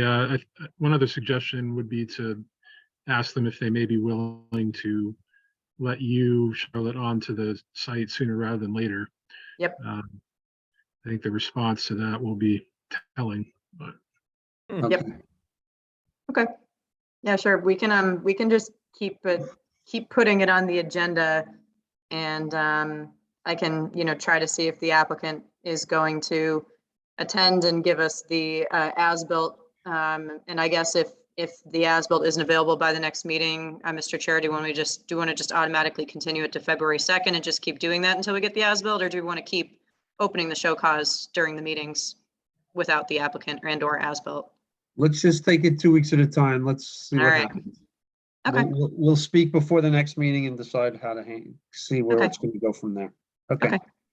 So Sounds for good. right now, 76 Lambert Lane is continued until January the 19th. Our final hearing this evening is stormwater permit 22-34 at 94 Black Horse Lane to raise a garage and build 3 new homes and driveways. I'll read this into the public record. In accordance with Massachusetts General Law, Chapter 131, Section 40, the Cohasset Wetland Bylaw and the Cohasset Stormwater Bylaw, the Cohasset Conservation Commission will hold a public hearing on Thursday, January 5th, 2023 at 6:30 p.m. via remote participation on a Zoom platform for stormwater permit 22-34 to raise an existing garage, keep an existing family dwelling, and add 3 new single-family dwellings and 3 detached garages at 94 Black Horse Lane for KD Custom Builders. I would like to say that this project is being reviewed by, pardon me, other departments in the town, the zoning, planning amongst them. There are questions as to land use. And I just want to say that we, as a commission, are looking at this only from the standpoint of stormwater and hearing this as an application does in no way make any kind of statement as to whether or not this falls under the kind of, it doesn't make jurisdiction, I don't know, Alex, help me with this. It doesn't by any way confirm that this is an acceptable subdivision, I guess, or right, those are separate issues, Mr. Chairman. And as Yeah. you laid out, your jurisdiction is limited to the wetlands and stormwater. Okay, Here, I guess just stormwater. So yes, just stormwater. So, Charlotte, I don't know who's you need to promote for this. Also, Mr. Chair, I just want to clarify, we did have some wetlands questions. We want to save those for later, but for now we do have, Carmen Hudson, Matt Watsky, and the applicant, Denuno on the call. Well, I think that we're not looking at this from a wetland perspective. We're really looking at this purely from a stormwater perspective. Certainly, if someone has a concern and they'd like to just mention it, that's fine. It's clear that there are concerns about wetland delineations, et cetera, but those don't really come into play for the stormwater permit, which is, it's a bit odd that we're kind of seeing this by itself, but let's keep to stormwater if we can. Okay. Hi, Carmen, can you hear us? Hi, yes, I'm sorry. Actually, Matt was going to introduce the Yep, project. I was waiting to be, asked to present. So if I may, through the chair, I'm Matthew Watsky. I have with us Carmen Hudson from Merrill Associates Engineering, and Nino DeNuno, Katie Custom Homes, the applicant. I'll be Mr. fairly brief. Watsky, Yes. Mr. Watsky, could I ask you to just tell us who what your business is and what you're representing? I'm an attorney, Watsky Law, and I'm representing the applicant in this. Okay, thank you. Okay. So this is a project, as you've noted, now presented to the Conservation Commission only under the Stormwater Management Bylaw, because the project as designed has all of its work located outside of the 100-foot buffer zone of the wetlands as they've been delineated on the site. It's my understanding that the commission has had that line reviewed informally, but I'll let Carmen speak to that directly. This is an 8.7 acre property in total with pre-existing lots. A development alternative certainly could be a full subdivision that would go through the planning board, which would actually create more buildable lots than what's proposed. But the strong preference of this applicant is to use the existing lots, limit the project to the 3 lots that are proposed for development, and have the lowest possible impact design that can be presented. So to use driveways off of the existing right-of-way to access each of the 3 new homes. The project as designed, and Carmen can take you through this, meets your standards of no increase in either the peak rate of flow or the volume increase in volume going towards the going off site. So with that, and with the wetlands line such that the work is outside of buffer zone, we're looking to have the stormwater permit approved and have building permit applications pending in front of the building inspector, so that the building inspector can make his rulings on zoning and the building code, and we can proceed through our permitting process. I'll hand off to Carmen. Go ahead and Great. tell us the details and show the proposed plan. Okay, so Thank you very Carmen, Yes. or Charlotte, so has John Halen, has John Halen seen this project? Yes.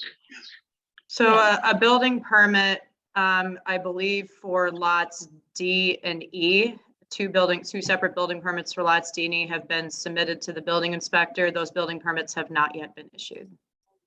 But, and Carmine, did Yes. John Halen then recommend you come to conservation? Yeah, so what happened was we submitted building permit applications for this dwelling, that's lot D, this dwelling in lot E, and this dwelling in lot 7A.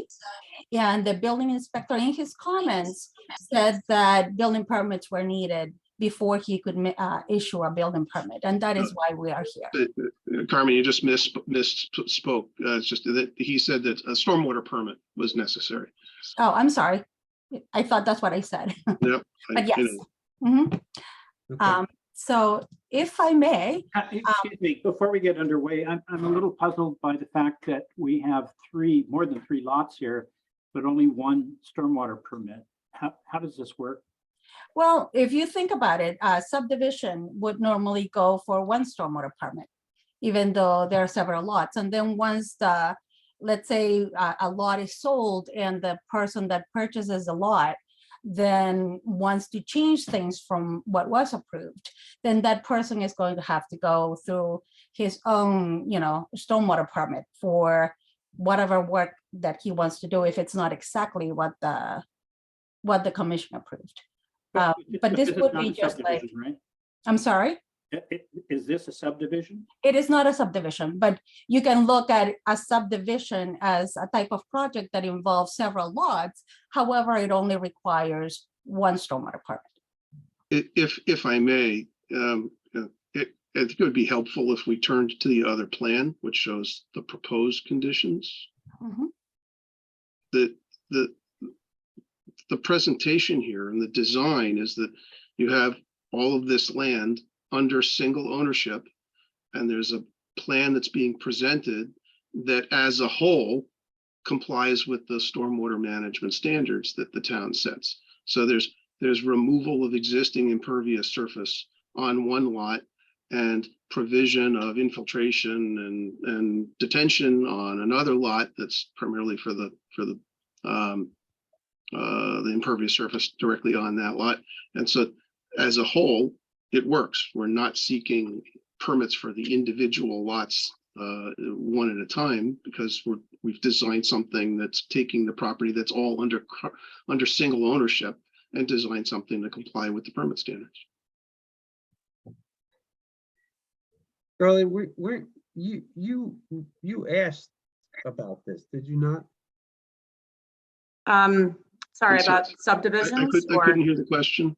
No, I was asking, I believe Charlotte had reached out to town council just to get a better understanding for this. Yeah, Mr. Chair, through you, I did take a look at, I think it's category number 5. And I do agree that I think this particular application is appropriately filed as a single application, because it's really tantamount to a subdivision, although not actually a subdivision. But there are multiple houses being proposed, so I think it reasonably does fit in that category.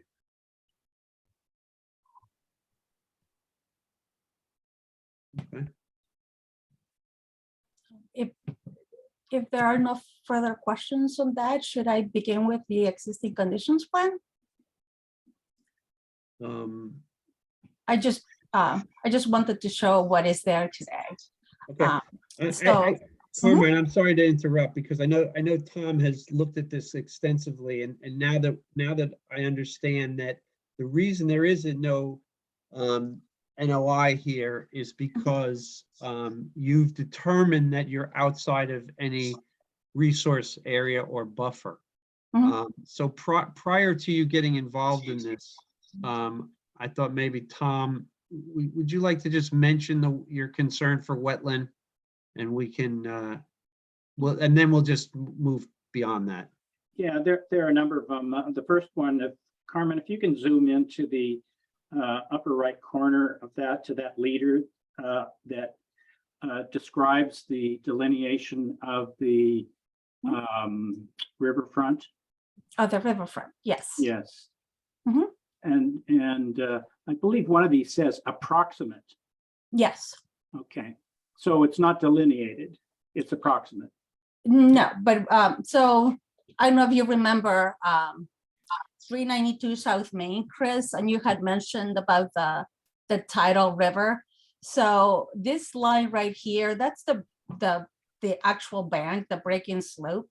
But this is the approximate mean high water line, which is about elevation 3.5. So, and this is also, I think this is shown on the record plan. So that is why it is approximate, because we didn't go, all of this is tidal flat, and there is salt marsh here. So we didn't go and survey that. So this is the mean high water, and we offset that 100 feet and then another 100 feet. So this is the 200-foot riverfront. So- However, if I just may, this is the salt marsh line, and the salt marsh has another 100-foot buffer zone, which is right here. So if we go to the proposed work, if you see the proposed work, it's completely outside both of them. This is 100 feet right here. So this would be another 100 feet. That is obviously much more than that. So the proposed work is at least 300 feet, probably more, from the approximate mean high water. So we would have to be off by over 100 feet for any of this work to be within the riverfront. So how did you determine mean high water? I believe this was through record plans because what happens is if you take a look at the property boundaries, you see the property boundaries go to mean high water, and then due to the colonial ordinance, the private property, extends to the mean low water line. So that is why we have this approximate mean high water, which I believe, once again, it's based on a record plan.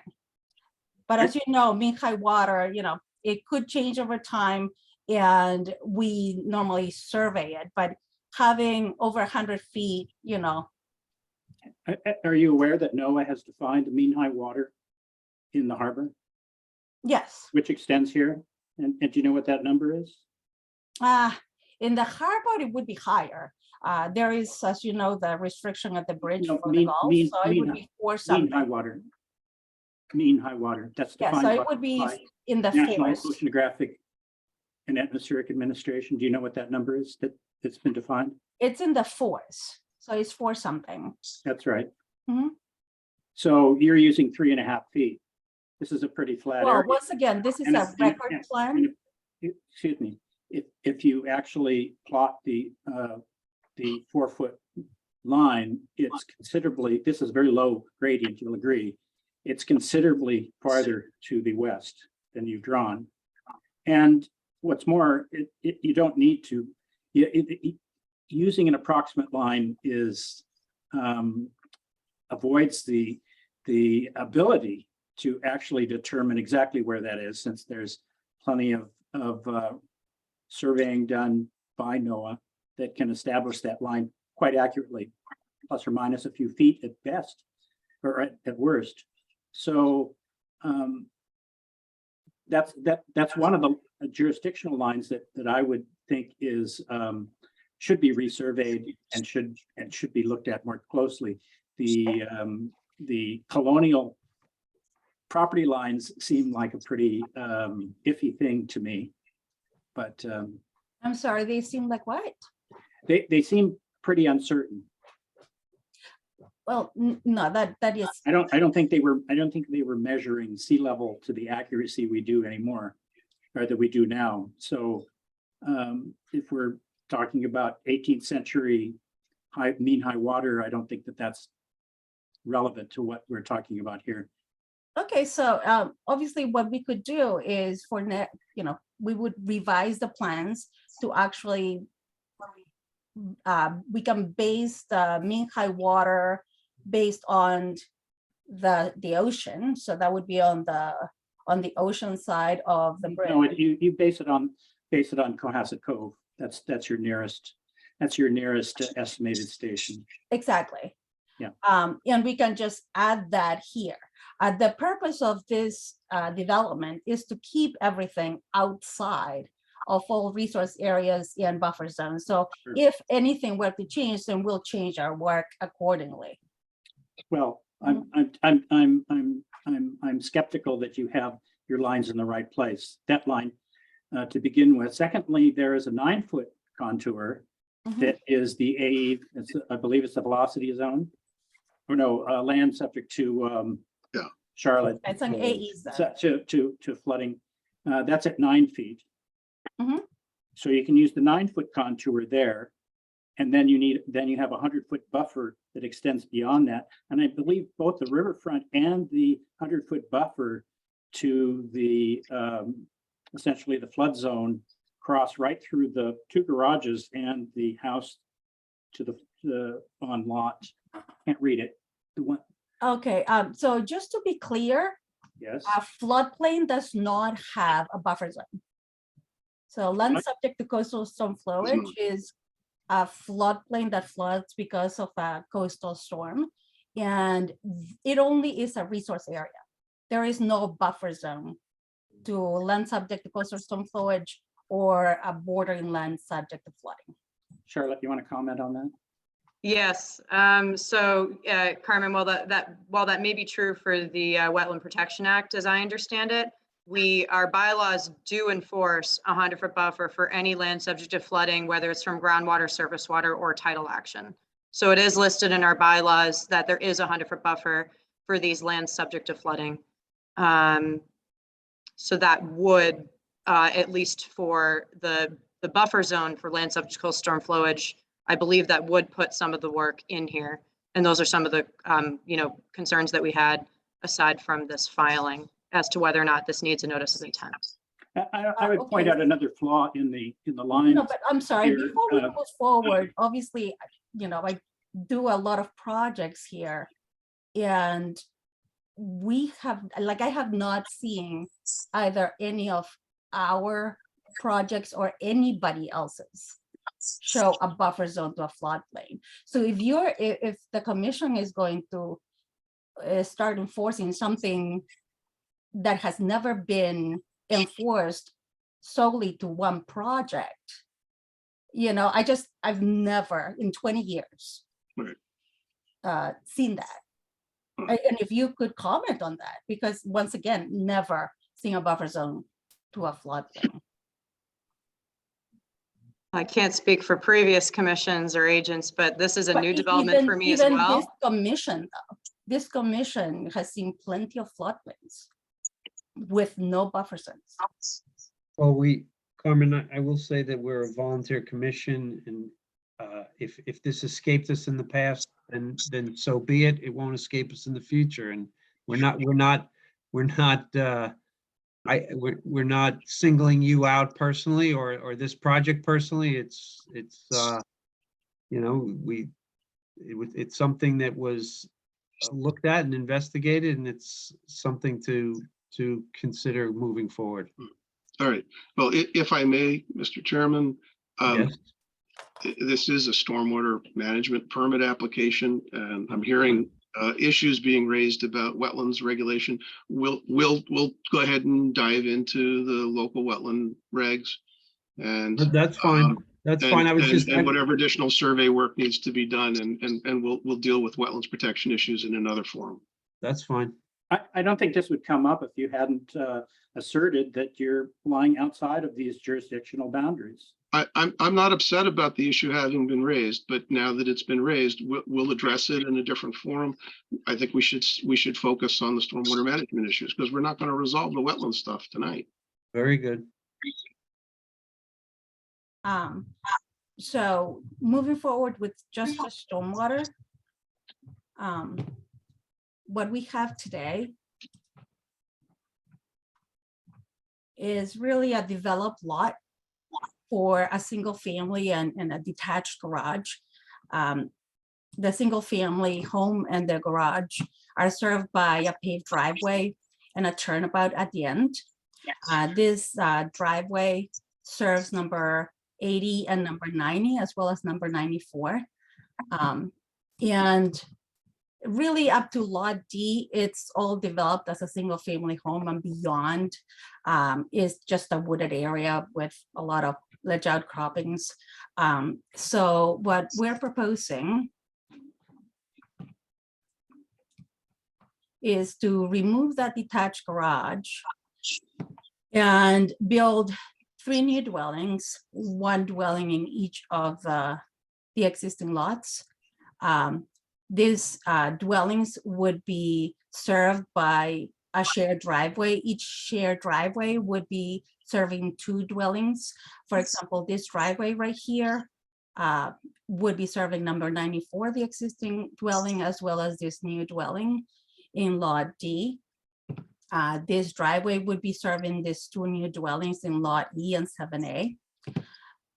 These new driveways would be are proposed to be porous driveways, and about 4,500, a little over 4,500 square feet of the existing paved turnaround and driveway that is serving this existing dwelling will be converted also to porous pavement.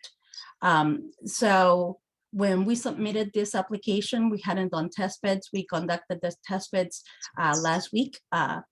The soils here are D soils per NRCS. And for the infiltration rate for this infiltration system, I assume D soil rates for clay loam. However, the test bed here showed that we actually have loomy sand. So the rate would be much higher than what was assumed. So right now, as it stands, with the removal of existing pavement and the use of porous pavement, the rate of runoff would be reduced during every design storm event, as well as the total volume of runoff. Because we're reducing impervious at the end, there is no need for artificial recharge. So standard 3 for recharge is met as well. There are no critical areas, and for standard 5, no locals. So if you have any questions at this time, I would like to answer them regarding that. I heard the questions about the wetlands. Can you,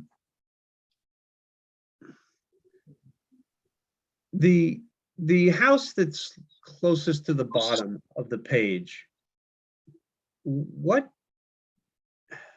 I'm having a hard time understanding how this overall property gets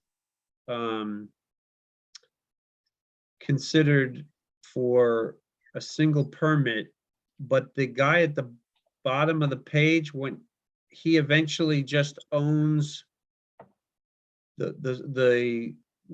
basically the square lot that the house is sitting and garage is sitting on, is that right? So that would have to, that has to do with ownership. But this is one lot. This person could buy this other lot or another lot. But as far as where the buildings may be located, they are determined by this property boundaries right here. And so the portion of driveway that's on his property, it's actually on that lot. Do you know how many square feet that is? I actually did not divide driveways by, how much is in each one. I did, I did for the building permit, because originally I had it as pavement. But I don't think I have it as driveway. I just have one number for all impervious in the lot. But what is your concern? Maybe I can address it another. Well, I'm just trying to understand the process that you're going through here, because when I look at that and I say to myself, well, that's let's call it 1,000 square feet. There would be no, in the future, there would be no control for them to come and pave that. Right? I mean, because. No, if I may, but we're asking for a permit that would be applicable to all of these properties. And if the permit has a condition in it that prohibits additional paving in a particular area, it will be recorded in the line of title of all of those properties. So you're talking about enforcement of a condition. You impose conditions in your permits all the time. They're recorded. They're in the line of title. There's nothing unusual about that. Okay, I'm just trying to understand. That's all. Yep. It's a new type of project for us. Good. So the Carmine, you referred to the right of way as a driveway. And that's owned by the town of Cohasset, is that correct?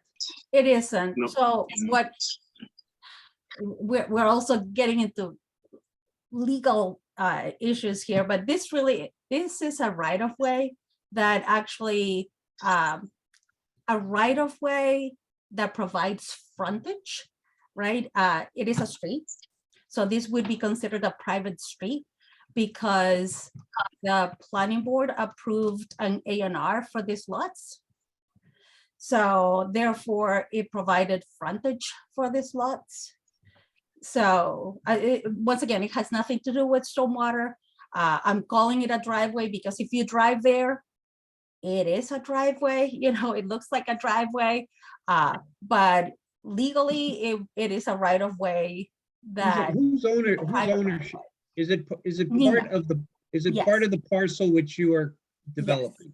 Yes. It's owned in common with all the rest of the lots that are Mhm. subject to this permit application. Yeah. These Okay. people only have rights to access, to use this driveway, but they don't own the driveway. Okay, so in your calculations, the Mhm. connection that you made, it's still on your property. That's all I'm trying to understand. Yeah, so Okay, no, when you model something, you don't have to include absolutely everything. You know, you can go up to a point, or you can go beyond, the area. Yeah, it depends.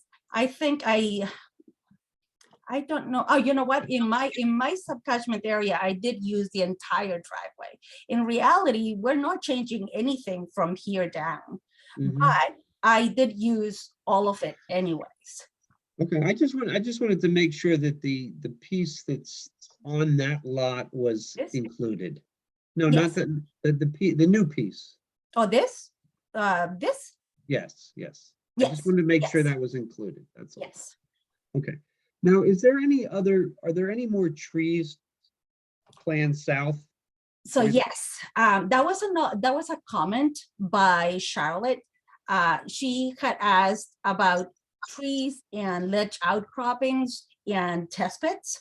Mhm. So last week I was on vacation. Oh, and Happy New Year. I didn't wish you a Happy New Year. So I was on vacation last week, and the test pits and the additional survey were conducted last week. And this is the result of it.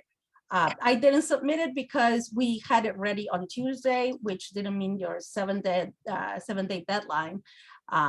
But we have the additional ledge, as well as the additional trees.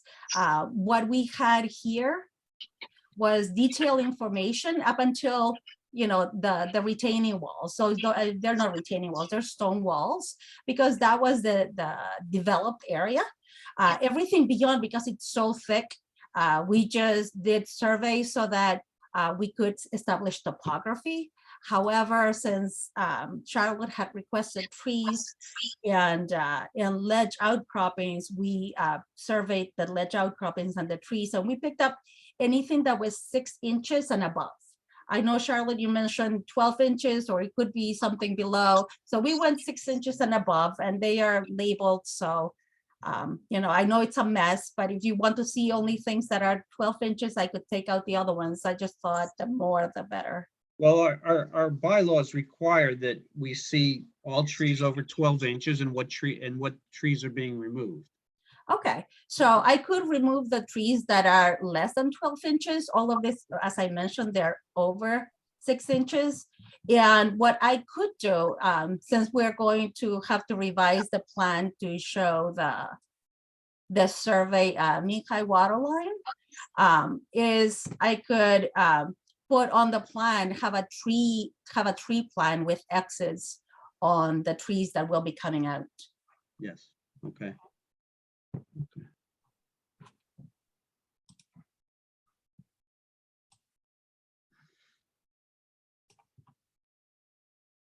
So you have one infiltration system, is that correct? Yes, and actually, because we found a really good material, and also because we found a lot of ledge, like all of this is really ledge. I thought it was just woods, not ledge. So, and of course, it's not like it takes that much soil to have a tree over a ledge. So that is going to actually help our calculations, because there's more existing impervious than we originally thought. When I was doing the model, since I didn't have any of this information, I just assumed that everything was woods, So all of those things will be, revised once we revise the plan.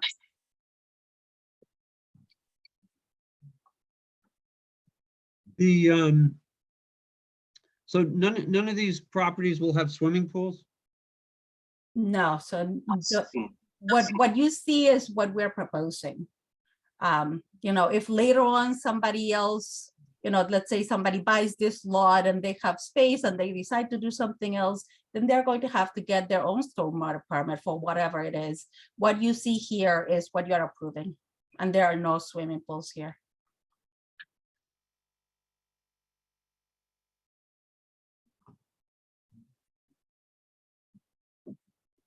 And Carmen, just to clarify, there is an existing, garage on the, I believe that's lot D. Yeah. And that is being removed for this permeable pavement driveway?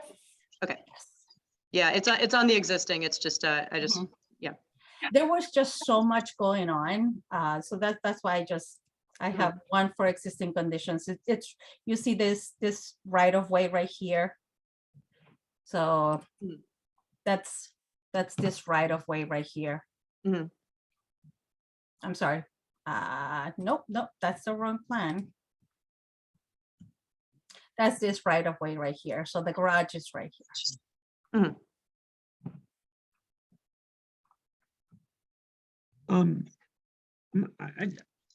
Alex, I'd like to just speak out loud for a second, just because this is a new type of project for the commission.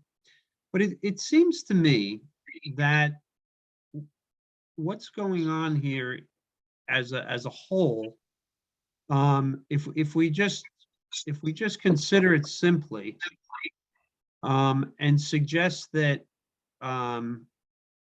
there are 4 quarters to this overall property, you could load a single property at this time and still meet an overall requirement.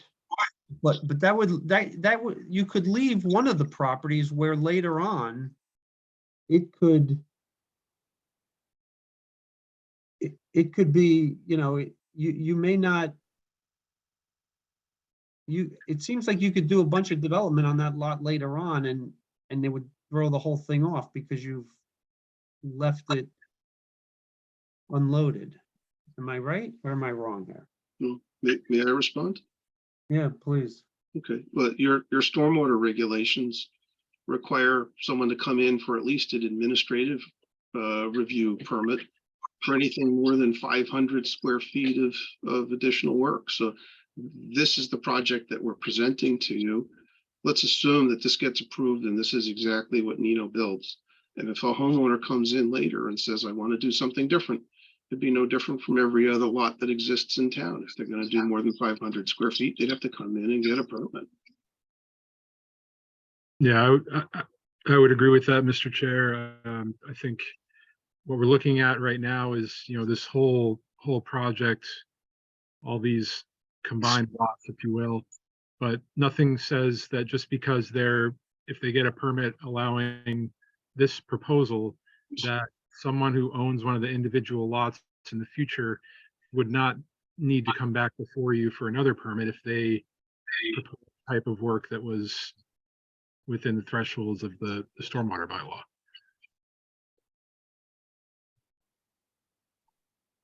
Carmen, do you have a picture showing the subcatchments for this?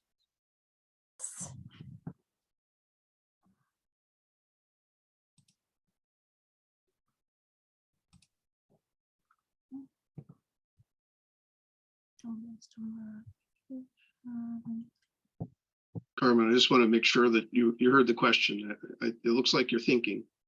Oh, no, I'm sorry. I was just trying to find which one of the PDFs had the latest. Here it is. So this is the existing subcatchment area.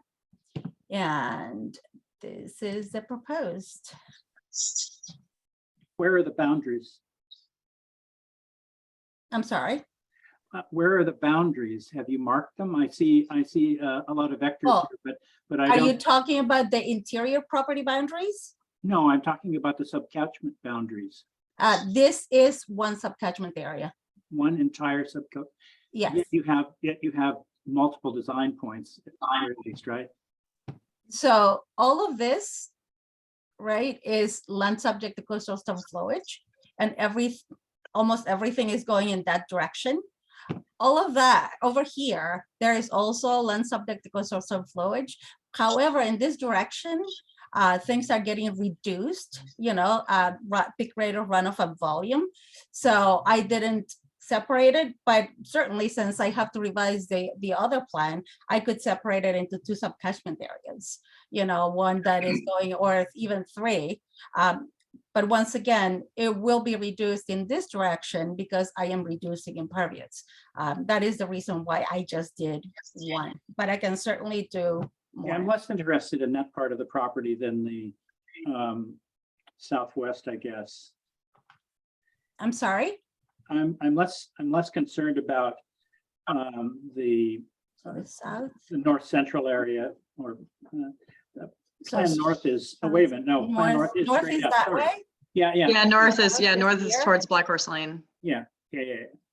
So I'm mainly concerned about the 3 proposed houses, those areas there. Oh, this, No, the 3 houses that are proposed. this, There, could you zoom in on those? Maybe it'll be less sure. confusing if you can zoom in and center them.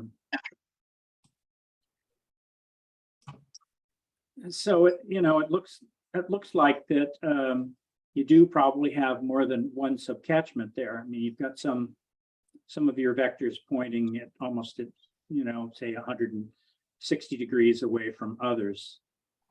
So all of this ends up over here in the salt marsh. Mhm. Let me just, Let's my zoom back in there and yeah, I know, right? Okay. kind of go in the wrong direction, Carmen. I'd like you to zoom in on those 3 houses. Well, I just want to show the direction of flow.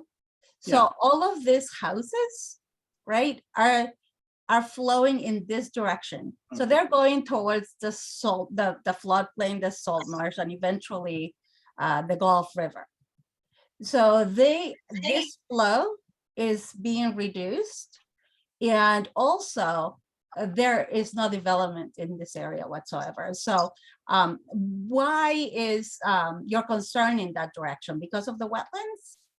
No, I just wondered how you modeled this, really. Just Mhm. like a little bit more detail about how you actually subdivided these subcatchments. And you're treating it all as 1 subcatchment, which seems, doesn't seem very intuitive to me, since some of it flows to the north and some of it flows to the east. And Yeah, so it's only this.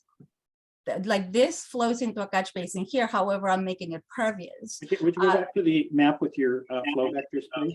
Sure. Thank you. Mhm. It's easier to understand there, I think. Yeah. But I can certainly break it down. Like, for example, this could be a design control point, which is that catch basin. Once again, because I'm turning this from pavement to porous pavement, there's going to be less flow. This is also a catch basin. Once again, I'm taking out the garage and putting porous pavement, so there will be less flow. This is going towards Black Horse Lane, and it also goes towards this neighbors right here. However, because I am removing pavement here, and and this is pervious, I'm also reducing flow. That is why I just use the floodplain as my design control point, because I was reducing flow in the direction that would affect others, and the reducing flow and so there's more flow, but at the end it's a reduction, but there's more change in the direction that doesn't affect anybody. But I can certainly break it down into, I can make it 1 more over here, 1 more over here, and another one over there if you would like. I'm sorry, Tom, you're muted. Yeah, I know. My phone was ringing and I had to go mute. I'm not suggesting that you do change your subcatchments. I was just curious to know what how you'd actually delineated it. Mhm. And you've clarified that. Thank you. Thank you.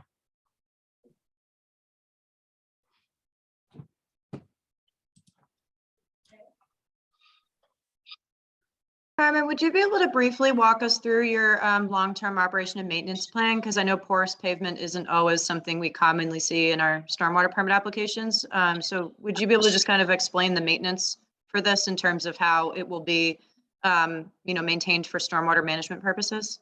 So on the norm, so for porous pavement, you cannot salt, really. Mhm, You cannot sand. Yeah, if this were to get clogged at any point or simply not work. But normally if it starts not working, it's because it's getting clogged. Like it needs to be vacuumed. So I can have something more detailed, absolutely, for, you know, when I submit revised plans. Mhm. No, thank you. That'd be great, because I saw the vacuuming on the long-term O&M plan, which is great, but then like you said, I guess, I mean, this is outside of the commission's purview, but you know, eventually when new people buy the home, it's like, they'll have to figure it out. But I guess in terms of the details, Mhm. that would just, I think for the commission's purposes for stormwater, that would be helpful, Of just to course. make sure that this permeability is maintained and that it's Mhm. not, you know, gonna, you know, get clogged up over time and affect stormwater.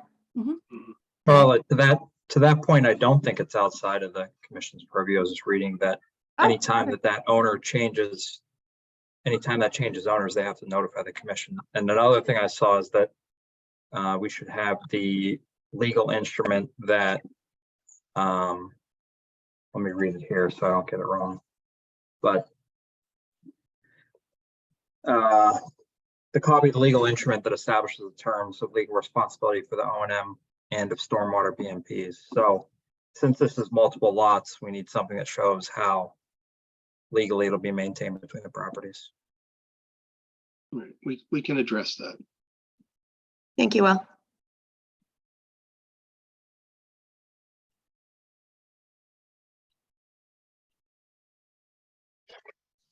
Any other comments by commissioners? We'll open up to the public. Does anyone in the public wish to address the commission?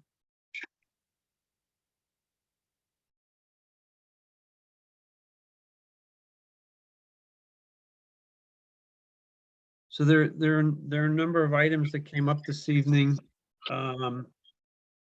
The most recent being the detailing on the porous paving.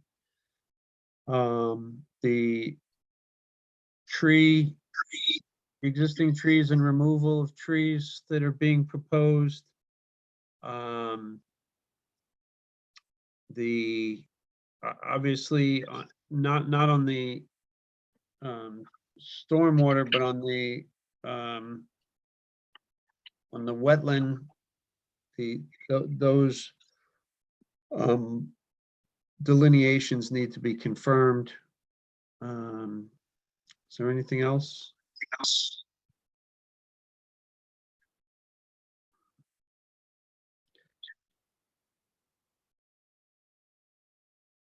So, Chris, just to be clear, as far as the wetlands are concerned, it Yes. was showing the mean high water line as the elevation at Cohasset Cove, and then go 100 and 200 feet for that for the riverfront. And then it was suggested that there should be 100-foot buffer zone to the floodplain, and we'll have an answer for that. Was there anything else? Because we have a wetland delineation for the salt marsh. There's BVW actually on the bottom side. There's an isolated vegetated wetland. They were done in 2021. Was there any question about those wetland lines? There was a question about the riverfront, wasn't there, Tom? That the isolated vegetative wetland might actually be part of the riverfront and not a separate thing, wasn't that? That's possible, yeah. It looks like that's possible. And and I think the fact that the floodplain delineation crosses contour lines instead of staying on that 9-foot FEMA line is clearly an error on the map that needs to be corrected. The 3.98 foot mean high water line needs to be accurately delineated. And Carmen, now that you're familiar with NOAA digital elevation models, you can go back to your shop and have a little bit more fun drawing accurate contours. You don't really have to go out there and survey it to satisfy us anyway. If you can just reference all of your lines to Yeah, that, I don't NOAA know, to data, tell you the then truth, depending if it is too, if it is too dangerous. But on the norm, no, our professional land surveyors, they prefer to do things on the field. To put That's their fine. stamp on it. But I'm sorry, Tom, you had mentioned that elevation 9 cross contours, but it is contour line. I just want to make sure I'm not missing anything. Well, it looks like it crosses some contour lines on the map. Maybe it's because they're faint, but it sure looks like it crosses contour lines. No, so you see the zone AE elevation 9 here? Yeah. That is actually contour number 9. You see that there's 8 here and there's 10. Yeah, it's really faint. But it looks to me like if you zoom in, maybe we can see a little Yes. better. So I just want to make sure that I don't miss anything Yeah, because sure. No. this Why already don't you is zoom way in on that line and on this. let's follow it along. So do you see this elevation 9? Yeah. Oh, yeah, sure. Okay, so it's Yeah. between 8 and 10. Yeah. Okay. And then we continue here and that's elevation 9. Okay. And then we continue here. and that's elevation 9. Okay. I just want to make sure that, Yeah, because yeah. I wouldn't be able to correct that. Yeah, it just looked like it does cross some contour lines there, but there's so many lines there, Carmen, and I some of know. them ain't, so it's hard to be sure. But just to be clear, if you captured this from Mass Map or Mass Mapper, that is from the NOAA flood maps themselves, which are drawn at a scale that's inappropriate for the size of this lot. So that's why you need to use those 9-foot FEMA Yes. lines. Yeah, That's so a that I 9-foot am, contour. yeah, so we are in agreement that it is shown correctly along a contour number 9. Yeah, it looks like it. Okay, thank you. And Carmen, I'm sorry, I did have one brand new comment, so I apologize. This wasn't a part of my original review, but something that I've been made aware of in terms of isolated vegetated wetlands is while those may not be subject to jurisdiction under the act, obviously we know they're part of our bylaws. Sometimes, often isolated vegetated wetlands can be confused as, isolated land subject to flooding can sometimes be confused as an IVW. So I would just recommend, following up just with SRE to make sure that this is an IVW and it's not an isolated land subject to flooding. I mean, I know that's how we flagged it on the plan, but just to make sure, because it seems like this is a common confusion amongst, at least what I've been told.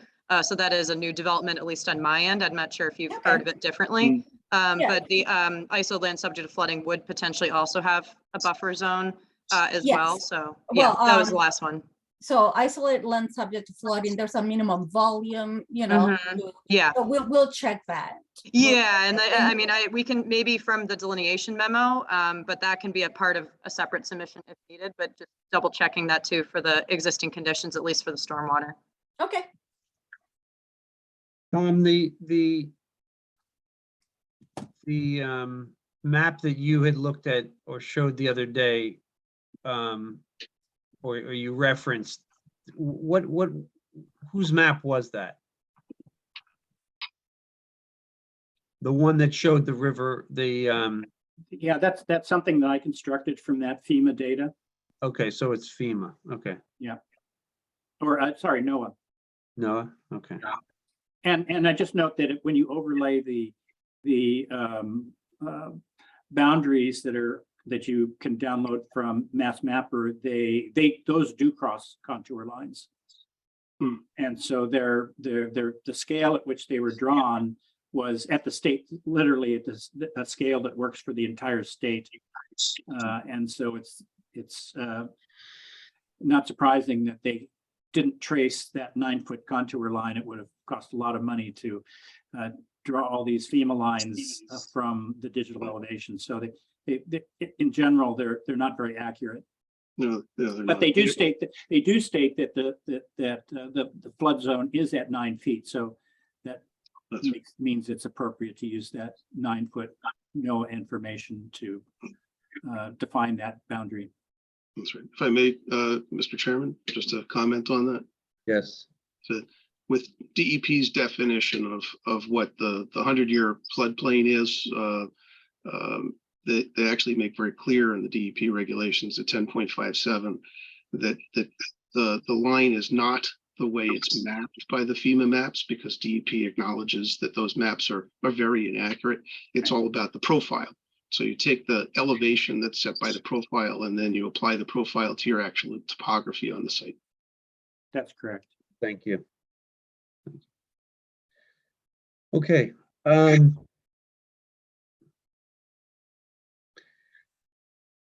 So I think we've made it clear there's some a little bit of work that needs to be done. Can we continue this until the 19th?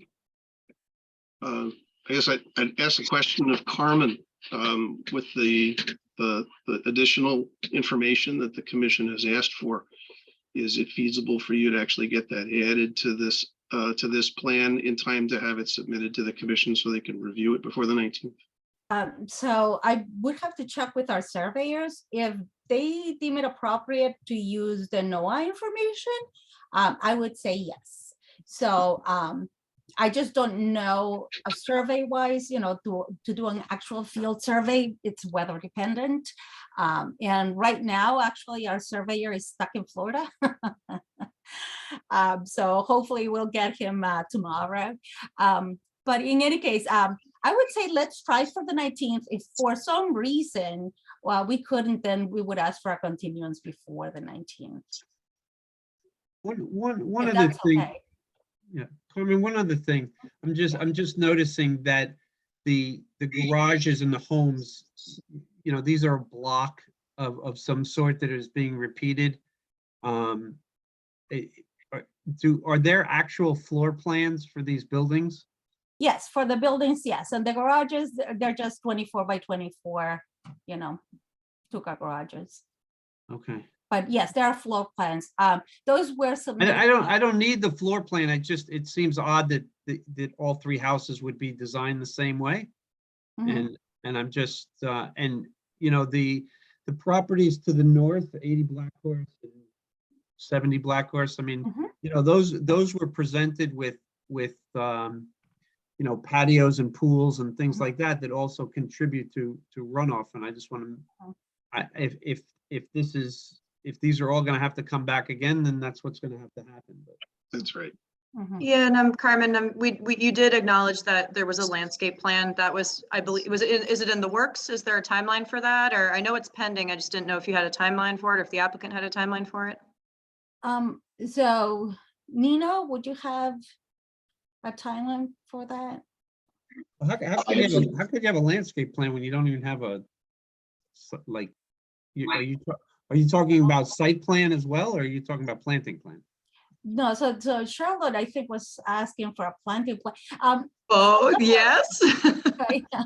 Basically landscape details, because those are required per our stormwater regulations at the lease. I mean, whether or not it's a full-blown landscape plan or if it's just landscaping details like, hardscaping and planting.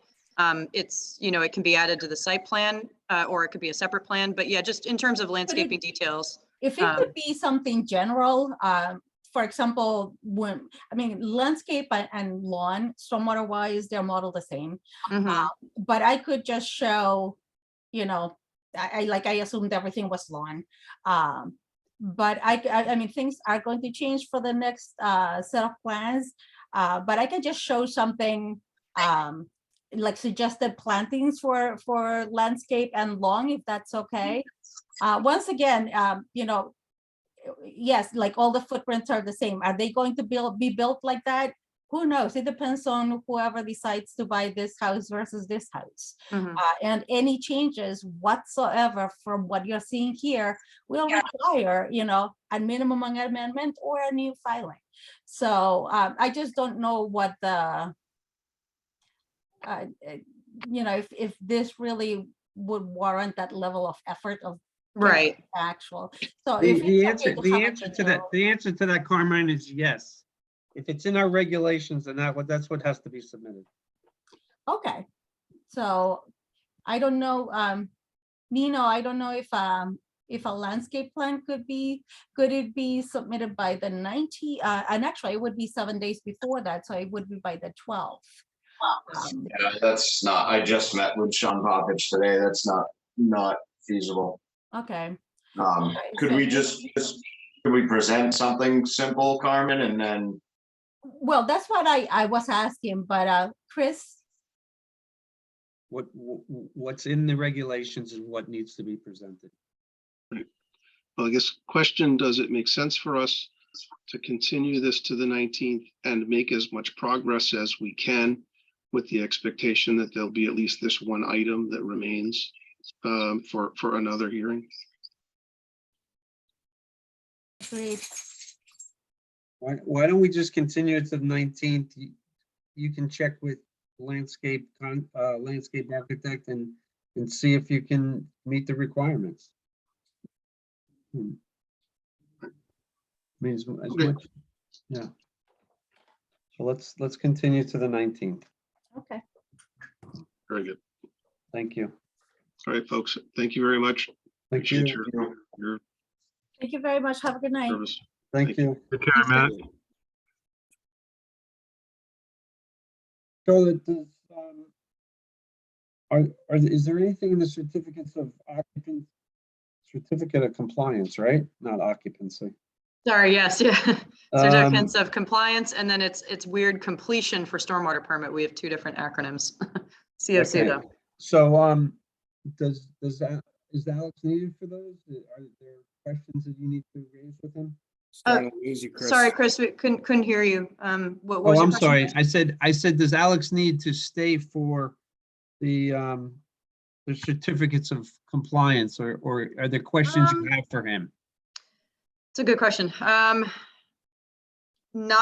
that come to mind, but I did have some questions after the COCs, Alex. I don't know if if we just want to follow up with you afterwards. I mean, one of them is Yeah, I'm available tomorrow, pretty open, so. okay. Have a call tomorrow. Yeah, we discussed some of the updates already. So I guess if you want, I can just review with the commission and we can circle back afterwards. Yeah, that's great. Just shoot me an email tomorrow morning. Let me know what time works best, and I'll give you a Okay. call. Great. All right. Thanks, everyone. Thanks for Thank your help, you. Alex. Have a good night. Thank you. Good night. Thank you, Chris. That was a good question.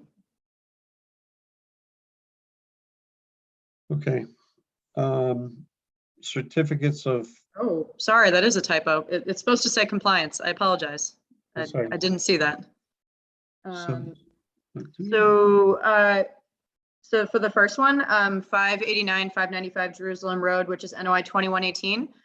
Since this is one of our few ecological restoration notices of intent, I spoke with the applicant and ECR and actually asked ECR to give us, the final update since they presented their final report, I believe November of last year.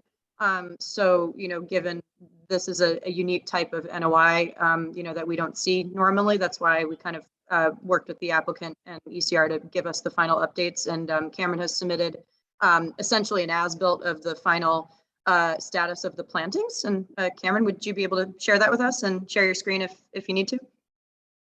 Yeah, sure, no problem. Thank you, Charlotte. So again, for the record, this is Cameron Larson with ECR representing Marika Bernson. On behalf of the applicant, ECR has prepared a request for a COC to close out this restoration order of conditions. So it was a restoration order of conditions, not a typical order of conditions. This project was filed and approved by the commission back in April of 2021 for the restoration of a severely degraded coastal bank on the property. There was no other work in the way of anything like any structures or anything. This was simply a project to restore the coastal bank. The site itself is located along the south shore of Straits Pond. It's a multi-unit condominium building. To the rear of the condo, there's a modest-sized coastal bank that leads down to Straits Pond. The work was completed to restore this bank back in the fall of 2021. It was severely degraded by non-native invasive species. So what the project called for was the removal of the non-natives and then restoring the bank with native species to improve stabilization of the bank, to increase biodiversity in the area, enhance wildlife habitat, all that good stuff. ECR provided a completion report to the commission at that time. And then we followed that up with an actual presentation of the completed work at a public hearing. It's mostly positive feedback we got at that meeting. We did agree that we'd complete monitoring through the 2022 growing season. So ECR was involved in the monitoring through the 2022 growing season.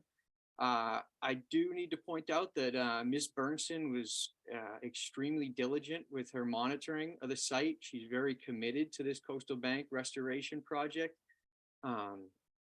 Ms. Bernson provided documentation of monthly observations of the coastal bank, as well as monthly photographs that were, or seasonal photographs that were taken at 4 separate established photo points on the bank.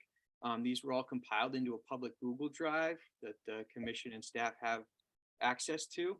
So there's a lot of information that Ms. Bernson herself collected through the monitoring process. Aside from that, ECR did complete a monitoring inspection, or its latest monitoring inspection in the fall of 2022. We submitted a monitoring report to the commission. As part of that report, what you're seeing on the screen is here what we called out as Figure 1. This was a schematic that was included in the original ecological restoration notice of intent that depicted the approved plantings for the bank. Since the completion report was submitted, there were a few changes which we've noted here on this plan, or the schematic rather. There was one large pine towards the bottom of the bank. It was discovered that it was actually a Scottish pine and not in fact a pitch pine. This was a mistake by the nursery. As soon as we picked up on this, it was replaced. We found some smaller pitch pines. It was the only available we could find at that point, but we did add an additional 3 pitch pines to the lower portion of that bank. And then the other change were that there were 2 small cedars that didn't make it through last year's winter. They had been damaged and didn't get through the winter. So we replaced those with 3 small cedars, again, along the bottom portion of the bank there. I can share my screen, Charlotte. I have some photos, unless this is the full report. If here, I'll pull them up. Sure. Some photographs. Let's see here. Sharing now. So again, these were that should be visible now. These were provided in the latest monitoring report. So here's some photographs of the bank, looking down from the bottom of the bank up towards the top here. Here's an image coming down from the top of the bank. You can see several of these cedars doing very well. There's one of the pitch pines in the back. I was on site here in the early fall. The goldenrod and the aster were just blooming unbelievably. It was nothing like I'd ever seen before, to be honest. Here's all the New England aster here. The honeybee population was going wild. This is kind of their last meal before winter, so it was very nice to see that. This is that western portion of the bank. You can see all the staghorn that's come in extremely well to fill in nicely. This was the northwest corner. The applicant did observe this year some rabbits coming in after the aster and the goldenrod.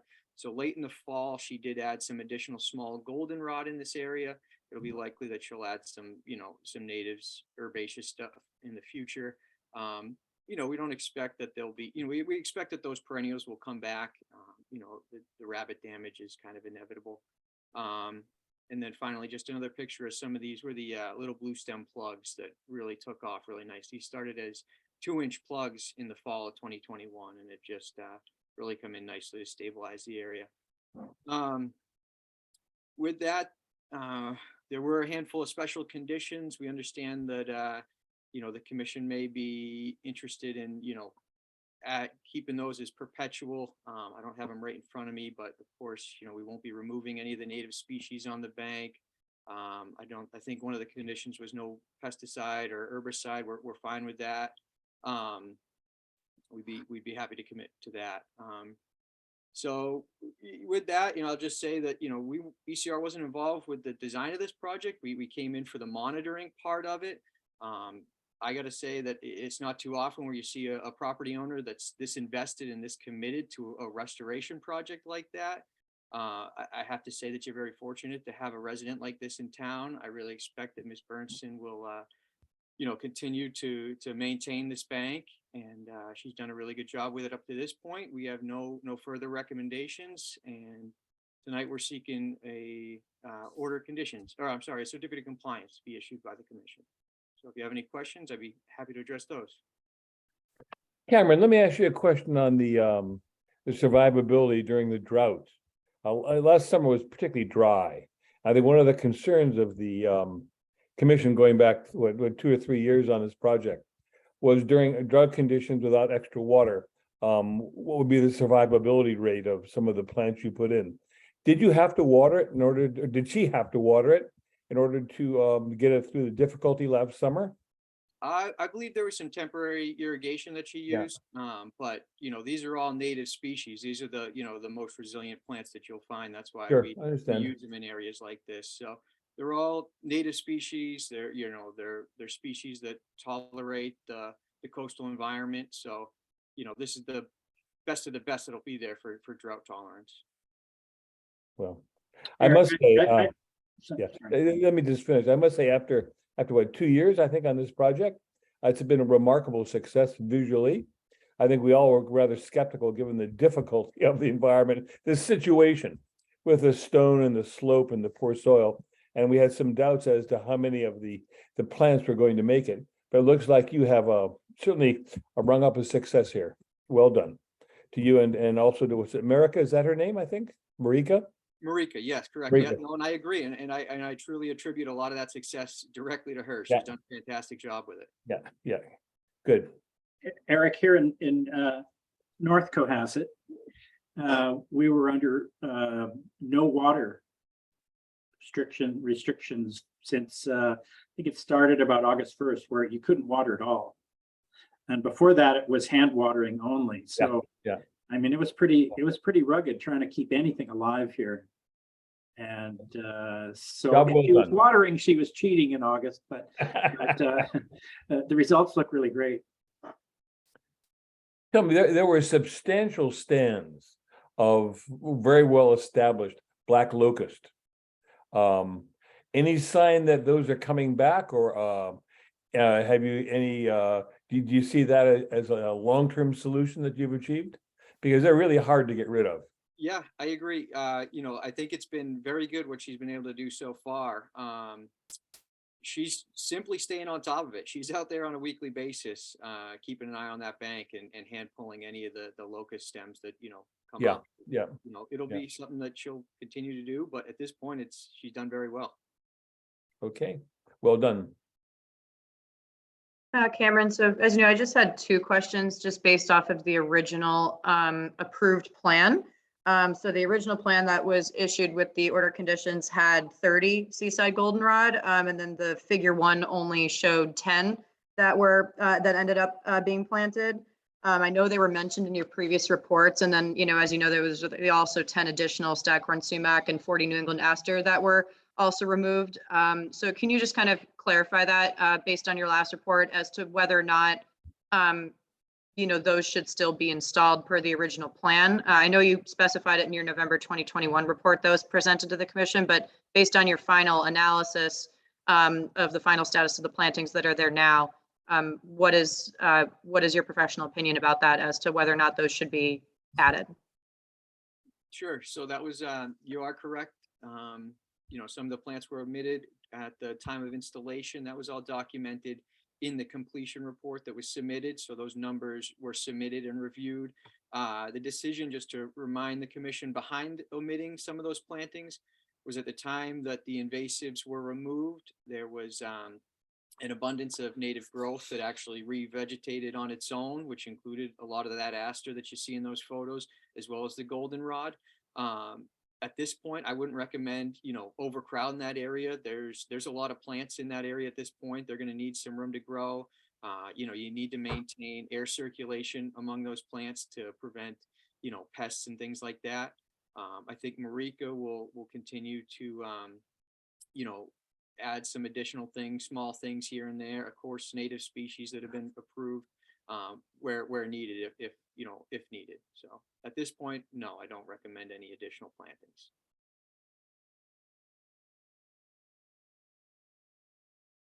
Anything else, Charlotte? So I'll just note for the commission that for this particular order, for whatever reason, our original special conditions boilerplate was not included. It was just a separate page listed with all the special conditions. So normally for any type of, you know, especially with plantings, we want the plantings to survive 3 full growing seasons, but that wasn't the boilerplate was not included in the order. So the special conditions, as Cameron kind of summarized already, it was numbers 25 through 29. Number 25, I'll just read them super briefly, was no native plant species shall be removed from the work location. Number 26 was our standard, no fertilizers, herbicides within the resource area or the 100-foot buffer.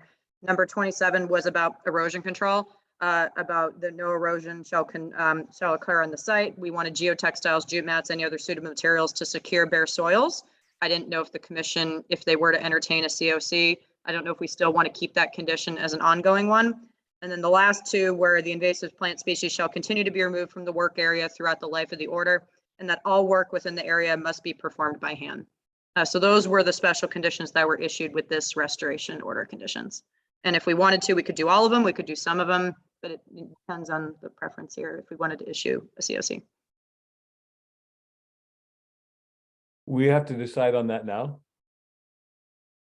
Two things. You have to decide on a COC and whether or not you want ongoing conditions if you do. Yes. Yes, I recommend yes for the ongoing conditions. Absolutely.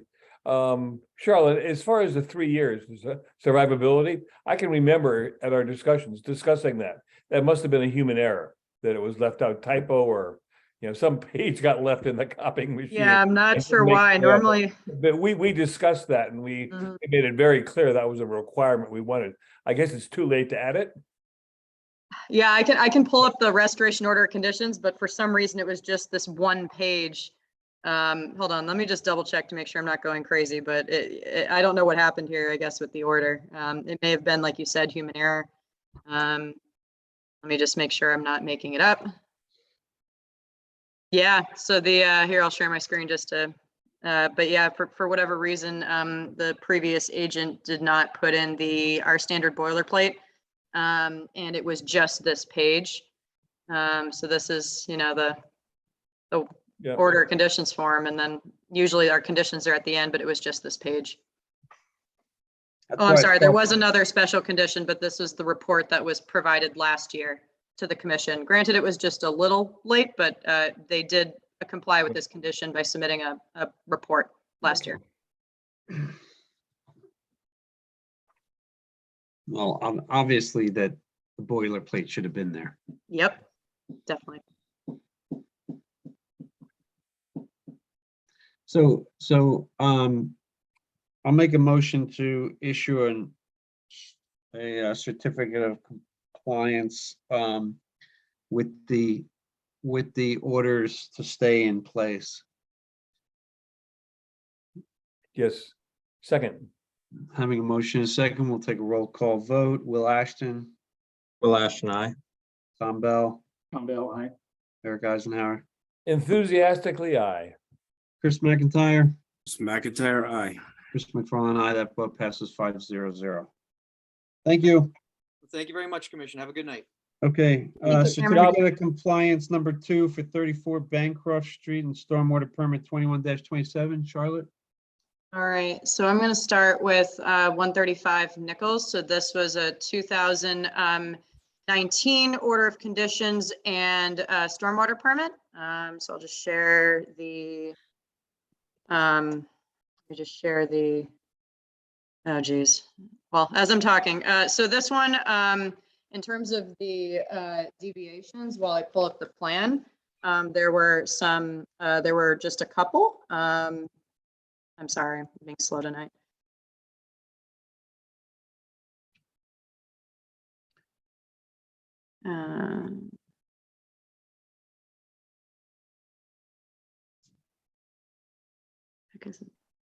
There it is. Okay. Sorry. So this is the as-built. So I will just note some of the deviations from the approved site plans. So the engineer already noted a few in the COC request that there was a small gravel patch with planting beds on crushed stone that was installed just next to the approved bluestone patio. This is in the 50-foot buffer to the salt marsh. So this is one of the deviations that the engineer noted in the request. And then the proposed shed that was supposed to be removed, I believe it was on this side originally, and it was supposed to go over here just outside of the 100-foot buffer. Unfortunately, the shed, kind of fell apart, I believe. And so right at this moment, it is not installed. However, there is possibility the applicant may come back in a future submission to propose the shed location. It is within the floodplain, so it will be either an RDA or an NOI, but I believe they wanted to put it in a similar location. So right now that's just not there, but it was removed from this side. And then, so one of the changes that I noted in my final inspection were the deck stairs. They were supposed to go kind of down this way. So they were just angled perpendicularly to the approved location, about 4 feet within the 100-foot buffer. The engineer measured about 96 feet from the bottom of the stairs. I can show you a picture of what those look like. And then one of the, there was a stone retaining wall that was right here around some of the landscaped areas. This is outside of the buffer zones, but it was just removed. So those are the deviations that I noted for this project. I don't know if the commission has any questions. It's not just those planting beds in the 50, it's a bluestone patio as well, correct? Correct. So the approved plan had this. It had the bluestone patio. And then this is the planting bed on crushed stone that was added. It had the bluestone patio? Yeah, it did. Here, I can pull up the oh, sorry, I do see we have the applicant Ken Paul on the call as well, so he can assist with questions if needed. Do we want to promote him or just keep him in the audience for now? I guess if he has something that he needs to add, then he can. Sure, I can let us promote know, him as otherwise- I can promote him as I pull up the original plan.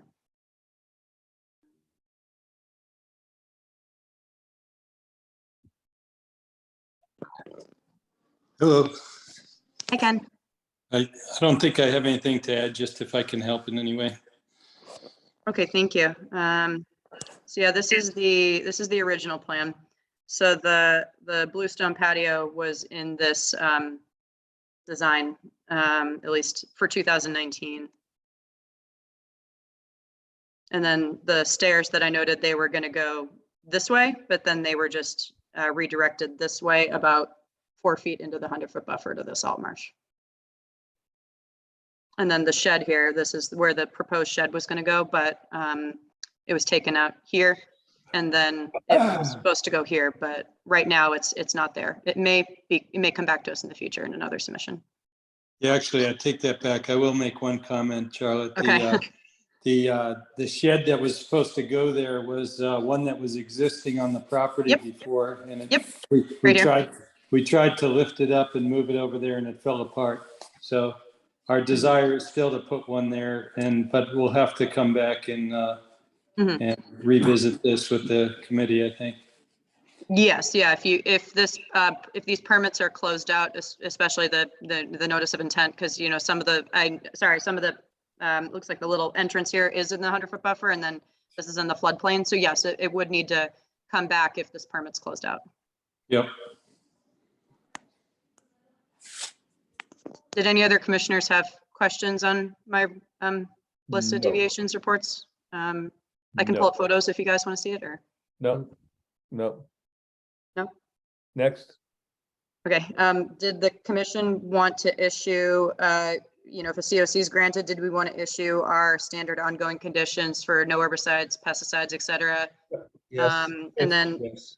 okay, Yes. this project didn't have any proposed plantings, and Ken, correct me if I'm wrong, but did we want to put in the plantings 3 full growing seasons condition just in case, or I don't think this one had any proposed plantings.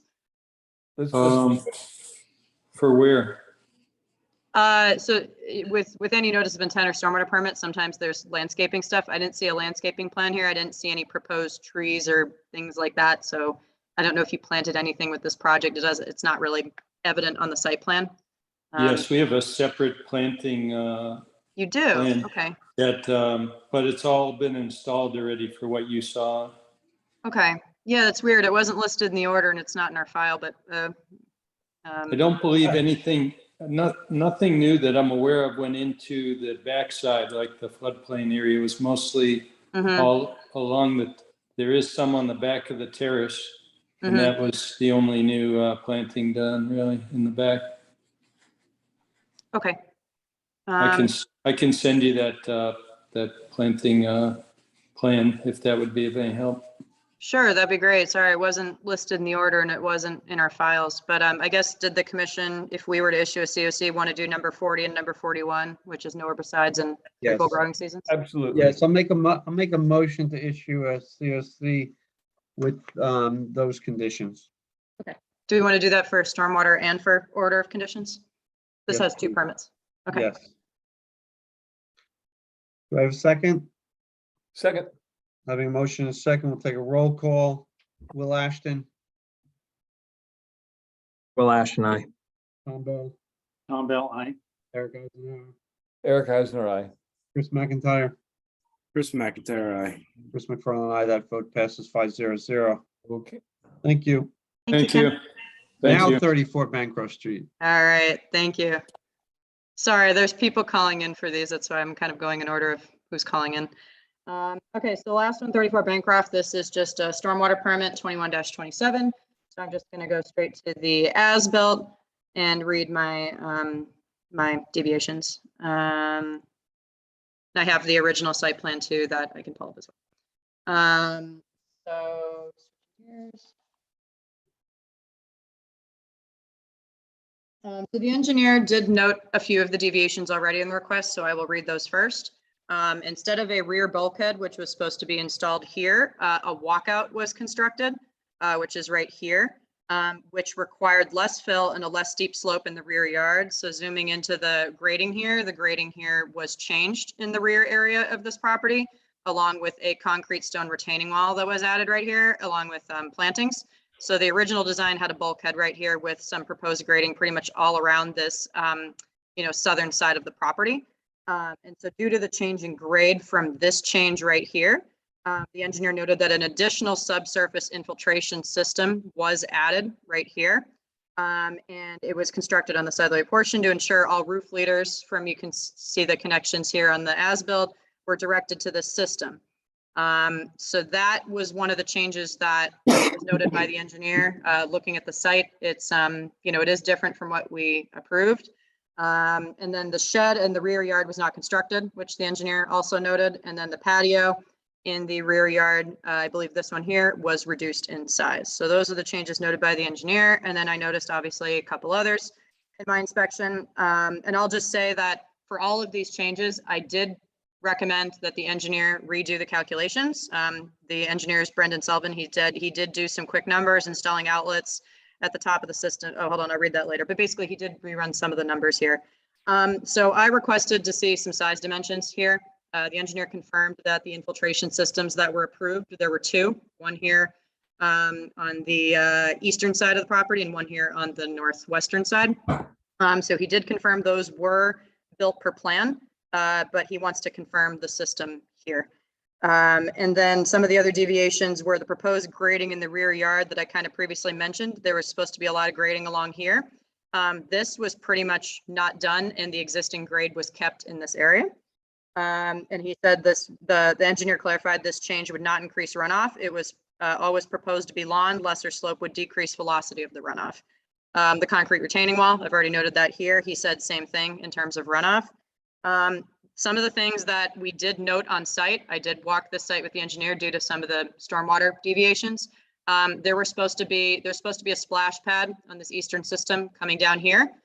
We could not locate that on site. And then there was another one here. The splash pad, I believe, was supposed to go, I think, in this direction. I can pull up the other plan. We didn't locate those on site. However, I believe the builder clarified that they were installed. However, they are most likely buried. So they will definitely need to be uncovered and they'll need to be located and put on the as-built. And so those are some of the, I would say more larger deviations. And then the last one is the crushed stone trench that was supposed to go, actually 2 deviations here. There was a slight reorientation of the driveway turnaround, which is supposed to be here. Now it's here. They added a little gravel base as well. And then there was supposed to be a crushed stone trench on, the mirror side. So the crushed stone trench was supposed to go here, but instead of doing that, what they did was they added the crushed stone trench around Bancroft Way and Bancroft Road. And some of the other minor changes were just a slight reorientation of the bluestone walkway here, the gravel turnaround that was added right here, the boulder slope wall, which is all the way on the southern side. This was added probably as a result of these changes. So this rock slope was not originally proposed. And then the last thing is the inspection port on the northwest system. I could not locate it. The one is here. I was able to locate the port here, but it doesn't seem like it's brought up to grade on this eastern side of the property. And then I couldn't find the port here. So those are 2 things that the engineer and I definitely noted. They need to be located. The splash pads need to be most likely dug up.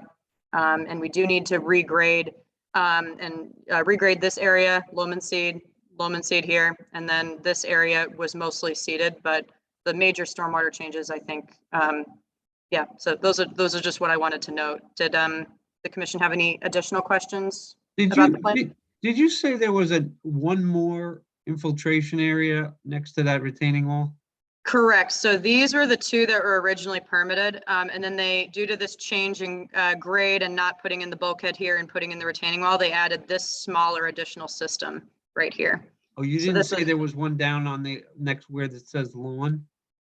No, not here. No, sorry. Just this was the additional system that was added. There was supposed to be grading pretty much all along this side of the property, but I can pull up the original plan, but basically it wasn't done. This was kept as the existing, and then this is what was changed here. And then due to that slope, they added this additional infiltration system to connect the southern side of the roof drains from the home to this system. The downspouts on this side of the home connect to this, and then the downspouts on this side of the home connect to the northwestern system here.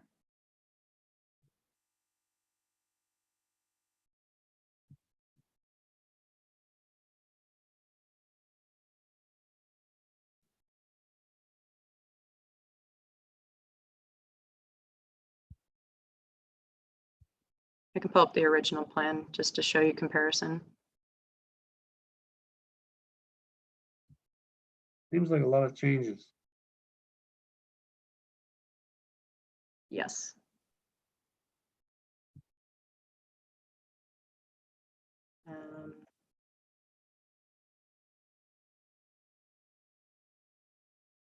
Sorry, I thought I had it up. I must have closed it. So this was the original, well, this was the site plan with the, the systems. And then this was the grading that was proposed for the, the back end of the property. So where that driveway says proposed pervious driveway. Right here? Yes. Mhm. What's the material? Gravel. Okay, and then there's another driveway besides Yep. for the one going into the garage? Yes, this one is impervious. This one's asphalt. Oh, and I'm sorry, another minor deviation was they added a small gravel turnaround right here. That's on the as-built too. So this was impervious. This was pervious. What is it? What was it on this drawing? It says proposed pervious driveway. Yeah. Yeah. I don't see a detail. They have a detail of the stone trench for the northern driveway, but I don't see a detail for the pervious portion of the driveway. Yeah. Something we have to do in our bylaws is to define what certain things mean. Mhm. Because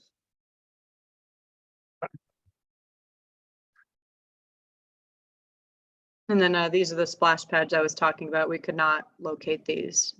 So they're most likely buried. Or don't exist. Yeah, I mean, they definitely have to be located. Yep.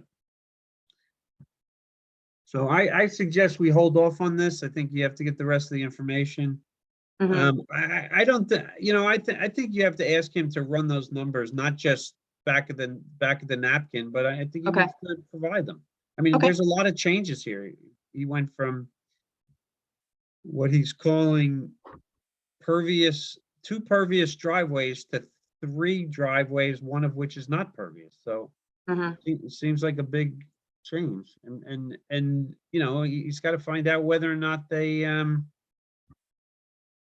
Yeah, this was originally proposed to be paved, and then the other one down to the, southern side was supposed to be pervious, but like I said, there was an orientation. They changed the turnaround to be here, added, I don't know if they reduced impervious here and added like half gravel here, but that's noted on the Yeah. as-built. all right. And then they added the gravel turnaround here as well. Yep. And then the stone trench obviously isn't here now. It's actually around this whole thing. There must have been a planting plan that went with this, considering they cut down every tree on the lot. I can double check, but I did not see one. I'll double check again though, but at least in the files, I didn't see it. Well, yeah, please double check. Yep. There definitely should be one. Mm-hmm. Okay.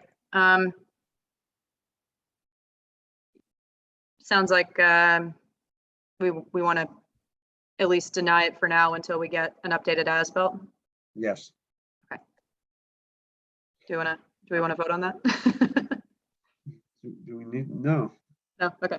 All right. Well, I don't know. Does anyone want to make a motion to accept it? No, I agree with you, Chris. There's been so much that's been changed here. It's, Yeah. No motion. Do we have to vote on denying it? Let me Or just can we- double or check. Can we just not accept it? Let me double check the bylaws. Sorry. We don't deny them that often. Maybe we should, who knows? It's a beautiful house. Mm-hmm. We denied Right. one not too long ago for the pier. Or we didn't, I don't think we did anything. We just showed. Okay. some- It's not in the bylaw. It's probably somewhere in regulations, but it's not listed in the bylaw, but I think we can, just to be safe, just if we all want to agree that we're denying it at this time until we get an updated as-built and updated calculations. If we all agree on that, I think that's good. I don't know if we need to vote on it, but it might be good to just do it to be safe. We normally do that for denials for notices of Okay, intent. we'll quickly do it. We'll ask, Okay. the motion is to deny a certificate of completion, compliance for 34 Bancroft Street. Okay. Do I have a second? second. Second, Thank you. Will Ashton, Will Ashton, aye. Tom Bell, Tom Bell, aye.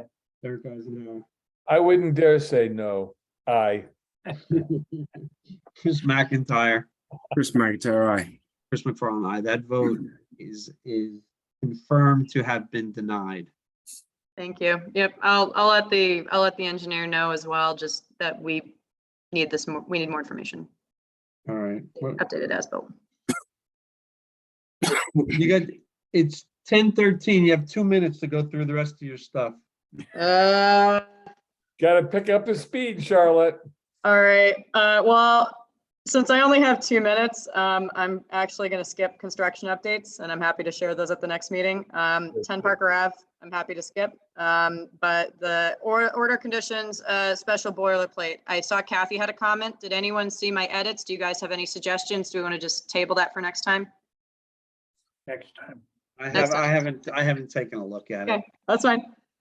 So the only one of note, since we have, members of the public who called in for this, but 392 South Main, I will try to be as quick with this as I can, but long story short, as we may remember, an RDA was submitted to us about a deck and a proposed horse paddock The horse paddock was quickly taken off the plan. And then they eventually withdrew the RDA submission because one of our concerns was we discovered that the riverfront area was delineated incorrectly from the professional land surveyor. And so the commission wanted an updated delineation to correctly reflect where the riverfront area is. So since then, the applicant withdrew the RDA. There is no current permit with the commission. However, there was a building permit that was previously issued for the addition for the home, which is currently under construction. The project was just skating through the regulations for stormwater and for the wetlands bylaws at the time, because again, in 2021, we didn't question that delineation. It was just submitted as a building permit. So essentially what has happened now, and the quick update with this is, since they've withdrawn the submission, they have been working obviously on the previously permitted project. And what has happened is a small stair case here. I'm pulling the plan up. So this was what was submitted to us and it was withdrawn. So the deck is not being built at this time. They have clarified in writing through their counsel that they do plan to eventually resubmit the deck, and they will provide an updated delineation of the riverfront area with that submission. But what has been built now is a staircase, and I'll pull up a picture of it right here, going out of the back of the home. The back of the home is one level above ground. So per building code, a staircase egress structure is required for, I don't know if you guys can see this email, but it's basically a blurry, well, somewhat blurry photo of the staircase right now. It is going this way and going back out. It is not going into the current riverfront area, which is currently delineated with orange stakes. However, as we noted in the previous hearings, we know this delineation is not accurate. The question as to where the true riverfront area is still at this time unknown. However, it is likely that the staircase that is being built required per building code is likely in the riverfront area. There are sonotubes, a small 3 to 4 foot landing, which I don't know size dimensions, but this looks bigger than 3 to 4 feet. And then it goes perpendicularly outward towards the barn.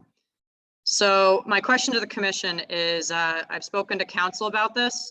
Council has said that it is unfortunately unclear as to what kind of submission would be needed, whether or not it's an RDA or an NOI. The building inspector has already approved and signed off on this.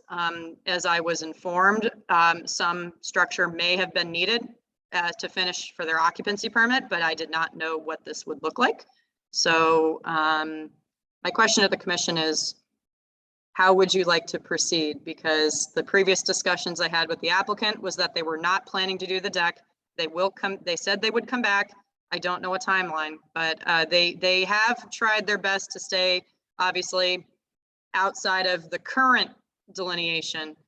And it is really tough to, you know, without an accurate delineation. Council did acknowledge it was difficult to determine next course of action. And so we wanted to discuss with the commission publicly and address potentially any comments and then just go from there.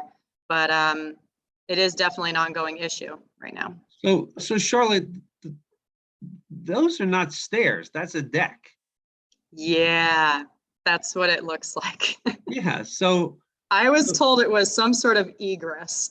No, that's not some sort of egress. Maybe there's a fire pole. Maybe there's a fire pole in the middle of it. Yeah, maybe.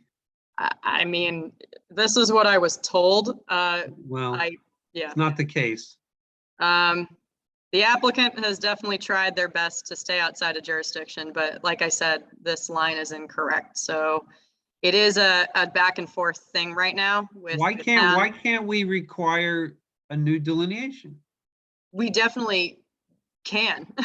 We did with the RDA submission originally, and it was withdrawn. So we, at the time, we're just like, okay, it was withdrawn, but now this is going back and forth where there are little things that are happening here and there on this property. And, you know, I've obviously already been out to the site multiple times before these stairs were built. I've expressed my concerns. We have noted some deviation or some changes to the original plan. However, they're just skating outside of a stormwater permit. And I've obviously told them you should not be making any more changes to the plan that was originally approved by the building inspector, because any other changes they do to this site could put them over in violation of a stormwater bylaw of the Charlie, bylaw. you're making it very complicated. Sorry. They need to delineate in a new delineation. Period. I think we can agree on that, can't we, Chris? Yeah. Okay. Come what may with everything else. All right, they have to get a proper delineation. Yeah. Yeah, And- that's, I mean, I think and that's, You should just go out with John and see what, and you know, see what's being changed from the permit and get a proper delineation. yeah. Yeah, the one question I want to follow up with council on is, like, I know he said it was difficult to determine the type of filing, but you know, in this case, it's like, if we don't know the timeline of when they're going to come back about the deck, I want to know if we can request an ANRAD, or just bring him in for show cause. So kind of like in terms of I think you're- enforcement, filing, those Charlotte. are the questions that I have. You can't decide on anything till you get the delineation done. Exactly. Yeah, that's what council told me. One step at a time, all right? Yeah. Take John out there, get some good pictures, and then require a new delineation. Or take Tom with you. I don't Tom, need to we go have out there. I don't need to go out there to figure out where the riverbank is. Okay, Oh, was something answered? Was there something in? Oh, okay, request a Oh, proper. yeah, yes, someone who had not put down their address basically said, shouldn't a new delineation be done? And since we just said, yes, the delineation should be done, I wasn't going to address them specifically. that was Yeah. a hard one to answer, Chairman. Yep. Yeah. My one question is timing. So this has been a very difficult question from a legal perspective, I'll admit. I mean, we've been waiting for this delineation. You know, they said they were going to do it. They withdrew the submission. So it's pretty much been put on the back burner. Their priority is obviously finishing the originally permitted project. So I guess my question for you guys is, when do we want this? I mean, obviously, I assume we want it ASAP. It's just we've been waiting for 4 months. Charlotte, unless I'm crazy, Yeah. that's a deck, okay? And if they said they weren't going to build the deck to stay away from the wetland, then they didn't do that. Yeah. I mean, yeah. So tell John to put a cease and desist on this property, and that we want a new delineation, period. Or they can tear the deck off. If they want to tear the deck off, let them tear the deck off. But tell them if they do that and they put a set of stairs in, they better stay, a couple feet from that line, or we're going to ask for a delineation anyway. I'll second that. Okay. Yeah, like I said, I mean, I don't know what that is, but they said it was an egress, so. It's not, yeah. Yeah. It's a deck egress. Okay. Anything else? Charlotte, anything else? Chris? We have a lot of people in the audience. No, they were, I believe, mostly calling in for the 392 South Main, but I mean, if I can try to make these super short, or I can table them for next time. At least the construction updates. Well, is there anything critical for 87-124 Elm? Is there a problem? So. Is there a problem? There was a misunderstanding, or there was a report to DEP, and I have talked to DEP, so I was going to give you guys that update. No. Nope, not critical. No, I want to hear an update. Eric, Okay, so. you can go home for the night if you'd like to. Long story short, there is someone who's been reporting to DEP, specifically to emergency waste cleanup. They witnessed what they said was lime green water on the site, and I got a call from DEP, and DEP said they normally only handle, at least emergency waste management cleanup only handles like hazardous chemical spills. And so normally with stuff like this where they don't have evidence, they table it over to local enforcement and or DEP's waterways department and wetlands. So I talked to the DEP guys. I didn't really have any other information other than that. So I actually called the person who reported. This is someone who's reported to DEP before about dewatering, which I will say they have a permit. They have been using the filtration that's required per industry standard. They have a full stormwater pollution prevention plan that has been submitted as part of their state permit. So that was one of the previous reports. And then this other report, I did talk to the person directly at the time when I asked him. I said, can you, do you have photos? Can you send these to me? The person said, no, I'm saving them for whatever. So in other words, he was frustrated that quote unquote, no one was quote unquote doing anything. And I said, well, I need to see this evidence. If you're reporting this to DEP and reporting it to us, and DEP doesn't have it either. So anyway, went to the site, looked at it with the contractor. Obviously, by the time I got there, I didn't see it. However, the report was from 87 Elm Street. So not the large one by the harbor, the one across the street. They still have the filtration bag for dewatering on site. The erosion control barriers were still there. So I didn't see any evidence of, any damage, at least in that regard. However, like I said, the lime green water was gone by the time I got there. Is there a porta potty? No, that has been further located away from James Brook. That's actually required per the order of conditions. So they're not allowed to put a porta potty near James Brook. Could be antifreeze out of a vehicle. Yeah, and I asked about that. Right now, we, as far as materials over there, they mostly have like stockpiling. I mean, yes, they definitely store some construction vehicles there, but for the most part, a lot of it is material stockpiling right now. They haven't really worked on 87 Elm Street because they've been prioritizing the foundations for the 124 buildings. And then also they were actually told by DPW to hold off temporarily because DPW is repairing the tidal gates near Elm along the harbor and needed to clean some stuff out. So they were working on that, I think a day or two after before or after the person called. So 87 Elm Street hasn't had much activity. Right now it's mainly being used as a staging and stockpiling area within the erosion control barriers. And yeah, like I said, I mean, I talked to the applicant, talked to the contractor. They claim that there's nothing. They've been working with, the building inspector, with DPW, with DEP. So supposedly the applicant got a hold of the person who reported it and didn't have any further questions. But again, I'll still be keeping an eye on this site. And especially when they start working on 87, I'll be keeping an eye on it. Well, just tell whoever made the complaint to please next time call immediately, call John and Yep. take a photo. Yeah, he said he talked to John either previously or before, but like I said, I did ask him directly for the photos. I really did want to see them because like I said, this is timing specific where he saw it. It seems like it was on a Friday or over the course of the weekend. So yeah, I wasn't here. So he didn't want to give them to me. Yep. It could have come from the site, could have come from anywhere. I mean, the James Brook is right there. So yeah, but duly noted. I was like, okay, I did everything I could, but I couldn't find clear evidence of a violation by the time I got there. So I'll just be keeping my eye on the site. If I get any of the reports, I'm coordinating with DEP and I actually left a message with Waterways. I wanted to know if they got a report, if they got any photos. Doesn't seem to be the case, but any new developments, I'll definitely let you guys know. Okay. That was the only. Anything else? Tom, do we want to go over the 48-hour notices? Crap, I'm sorry. I did have two. Okay. We can table it for next time, but basically town meeting is May of this year, which I did not know. So revisions for any bylaw warrant articles are due January 20th. Tom has given me some suggested edits and just summarizing them briefly. We really should think about an expiration date for stormwater permits with any sort of extension provisions. And then Tom, I'm sorry, my brain's going fuzzy. What were the other two? Just if it's possible, not to prevent a stormwater permit,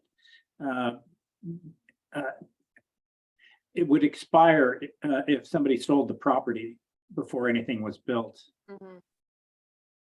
Yeah. I don't know whether that is even feasible, but the main one is we just need to have a sunset clause in our stormwater permit. So one of the things that may happen or may already have happened is people putting in a notice of intent or oh, it's not stormwater, I'm sorry. Yeah, stormwater. Asking for a stormwater permit and then kind of waiting us out in hopes that there might not be a quorum from everybody that's Yeah, the timeout issue. heard the first case. And so Mhm. they could run out the clock on us and we'd lose our jurisdiction. Mhm. So that's something I think we should look at, that we can't let these things go on forever, that need to get on with it. I think what I can try to do is I can look at your, your suggestions. We can put in some possible language to stormwater and or wetlands. Look at it at the end of next meeting, vote on it, and then I can submit it. I'll definitely try to make sure. I mean, obviously town council, I've asked them to be on the call for the 19th, so we can just ask them to stay to the end. And we can squeeze something in if the commission really wants to, get in any urgent, simple changes for the next town meeting, which supposedly is this May. I mean, the notice, our wetland notice of intent, order of conditions expire after 3 years. And it just seems that our stormwater permits should as well. We've seen a number of times when we've given out stormwater permits and then there's a long lag before anybody uses it. And by the time we really start to look at these places again, when they're half built, we realize that the foundation or that they're no longer building within the footprint of what we approved. They've added things, it's like once you get that permit, it's a get out of jail free card. Because they don't think anybody's going to follow up on it to look at it. So I just think that they shouldn't be able to languish out there for 2 or 3 years before they start building. Yeah, I can definitely try to put some language together for stormwater. And these properties change hands, right? And they'll actually say that in their advertisements when they're trying to sell a raw lot, already have all permits. Mm-hmm. It's very miscommunicated, and I will say every time there's a new applicant, whether it's a stormwater permit or notice of intent, obviously they want to do something different from the original applicant, but I will clarify that our permits follow the property, not the owner. So it is whoever assumes the property, takes over the property, it's their responsibility, and if they want to change the plans, they got to come to us. So whether or not we want to add additional teeth about that in the bylaws, we can definitely look at. But yeah, I will try my best to put something together before the next meeting. Would have been nice to know the deadline in advance, but Isn't it true that stormwater permits get registered with the, don't they go with the Registry of Deeds? No, so that is something we could add. The long-term operation and maintenance plan needs to be recorded, but from what I've been told, no one has ever enforced that. And But I thought you sent it, like when we have an order of conditions, it gets registered with someone. Who does it get sent to? So the order of conditions is definitely registered with the registry. So that has to be recorded prior to any work, and I've been really Right. strict with that. The Right. stormwater permit does not have that requirement. It's just optional if someone wanted to record a stormwater permit. Sometimes people do. Like for some of our bigger projects, people have optionally recorded the stormwater permits. But the only thing that's required to be recorded per our stormwater regulations is the long-term operation and maintenance plan, which honestly, nobody does. And I wanted to have that conversation too, but I don't know how much of a high priority edit that is. But yeah, I think the expiration date for stormwater, looking at the timeout issue, maybe we could set up a maximum review period for stormwater and or notices of intent. I don't know if we can do that, but it's definitely a good question for council to make sure that, commissioners aren't, we're not losing a quorum of commissioners because an applicant takes forever to come back to us, I guess. Yeah, so I'll try my best to send you guys some draft edits. I'll send it to town council. We can look at it on the 19th and vote on it and submit it. I mean, you might want to talk to Amy about the whole stormwater thing, because you know what, people, we've had cases where people just get the permits and then they go and sell the property saying it's permitted. Yeah. And then, then the new buyer says, wait a minute, I didn't want, I didn't want this, but I thought it was permitted or something. Yeah, no, I mean, it's a local bylaw. I feel like if we wanted to add recording requirements, I feel like that's very reasonable, but I'll definitely make sure that's okay with, in terms of council's opinion, but yeah, it's a local bylaw. Why shouldn't we be able to require applicants to record their stormwater permits? Well, it's only fair. Yeah, because, it's fair. I think if you do a deed search. Oh yeah, the and stormwater permit should come up. It should come up. Otherwise, It you'd should. think, okay, the property is free and clear. Yeah, no, it should. I fully agree. And also I won't even get into it, but I'll argue that, or I'll admit that people are getting caught with trying to sell properties and they find these order conditions last minute. That's why you guys see these sometimes ancient COC requests processed by me, because it has to do with the housing sale and someone didn't close it out and now it's a problem. So, you know, if anything, it gives people an incentive to close the stormwater permits as well. Puts a Yeah. fire under them. Yep. That it's tied to their deed. Okay. Yeah. Okay. So I think that's 4 edits. I'll try to do that as quickly as I can. I'll try to send it to you guys as quickly as I can, but Okay. please bear with me. I think, No, I it's think fine. maybe the first question is whether we can do this as a regulation. Yeah. So it doesn't have to go through town meeting, and that means that we have a bit more time to refine it. That's a good question. Yeah, that's put a it very on the good question. warrant. That's a very good question. I think the expiration date definitely needs to be in the bylaws for the other things. Maybe we can put them as regulation edits and take our time with those. Sounds good. Awesome. But I can save the rest of the construction updates. Actually, there is there is the applicant in the audience for 46 Black Rock. So I just wanted to give the quick update to the commission that I just did a pre-construction visit with the peer review engineer. And we inspected erosion controls. We looked at the property stakes. The building stakes are all there. The trees are, now cut down, but the erosion controls are in place.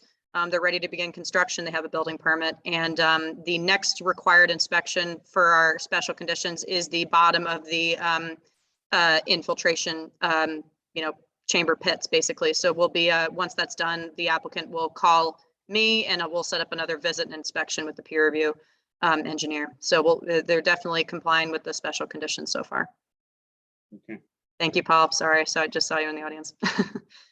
But yeah, the rest of them I can table for next time. if you guys want. Just a quick question before we adjourn.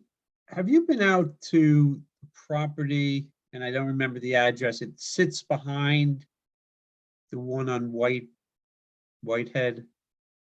It sits like they share a driveway and then one you go way up the top of the hill and the other you go behind it. Address wise, sorry, is that, I'm trying to think of numbers. Is that near Treats Pond? Yes. So, sorry, it's when you first go onto Whitehead Road, is it the northern the property that's further up? Like it has like a split driveway that goes all the way uphill? Yes, but I'm not interested in the one that goes up the hill. I'm interested in the one that's behind it. 30 Whitehead Road, maybe on the Treats Pond side? Yes, that one. Yeah. Not recently. Is there something going on down there? No, it's just one of those properties that in the back of my mind, it's always like it's gonna migrate right into the wetland by the time they're done building it. Yeah, that one I think is pretty close. I can look at it. I know they had previous permits with us. I forget if they were NOIs or RDAs, but they have definitely submitted previous work within the last couple of years with us. No, I know. I mean, it's a new property. Yeah. Right, a new construction. Okay. Morse Engineering did and they came back to us for, I don't know, there was a change. It had to do Oh, with. you're talking 68 Whitehead. We closed out 62 and then this is the one behind it, like yeah. I'm sorry. Yeah, I thought you meant as Okay, you're turning on. well, Yeah. whatever. So that one, I will check in on that one because last time I did the 62 Whitehead inspection, they had built most of the house and they were doing like the deck and stuff. So I can check in on that one. And they finally installed the utilities, although I will note I have seen some disturbance in the road, which is right up against a wetland. And I said that needs to be immediately mitigated and repaired. They've done a pretty crappy job about it, but I have concerns about that. So that's one of the ongoing issues. All right. Yeah. Motion to adjourn. Second. In favor? Aye. Aye.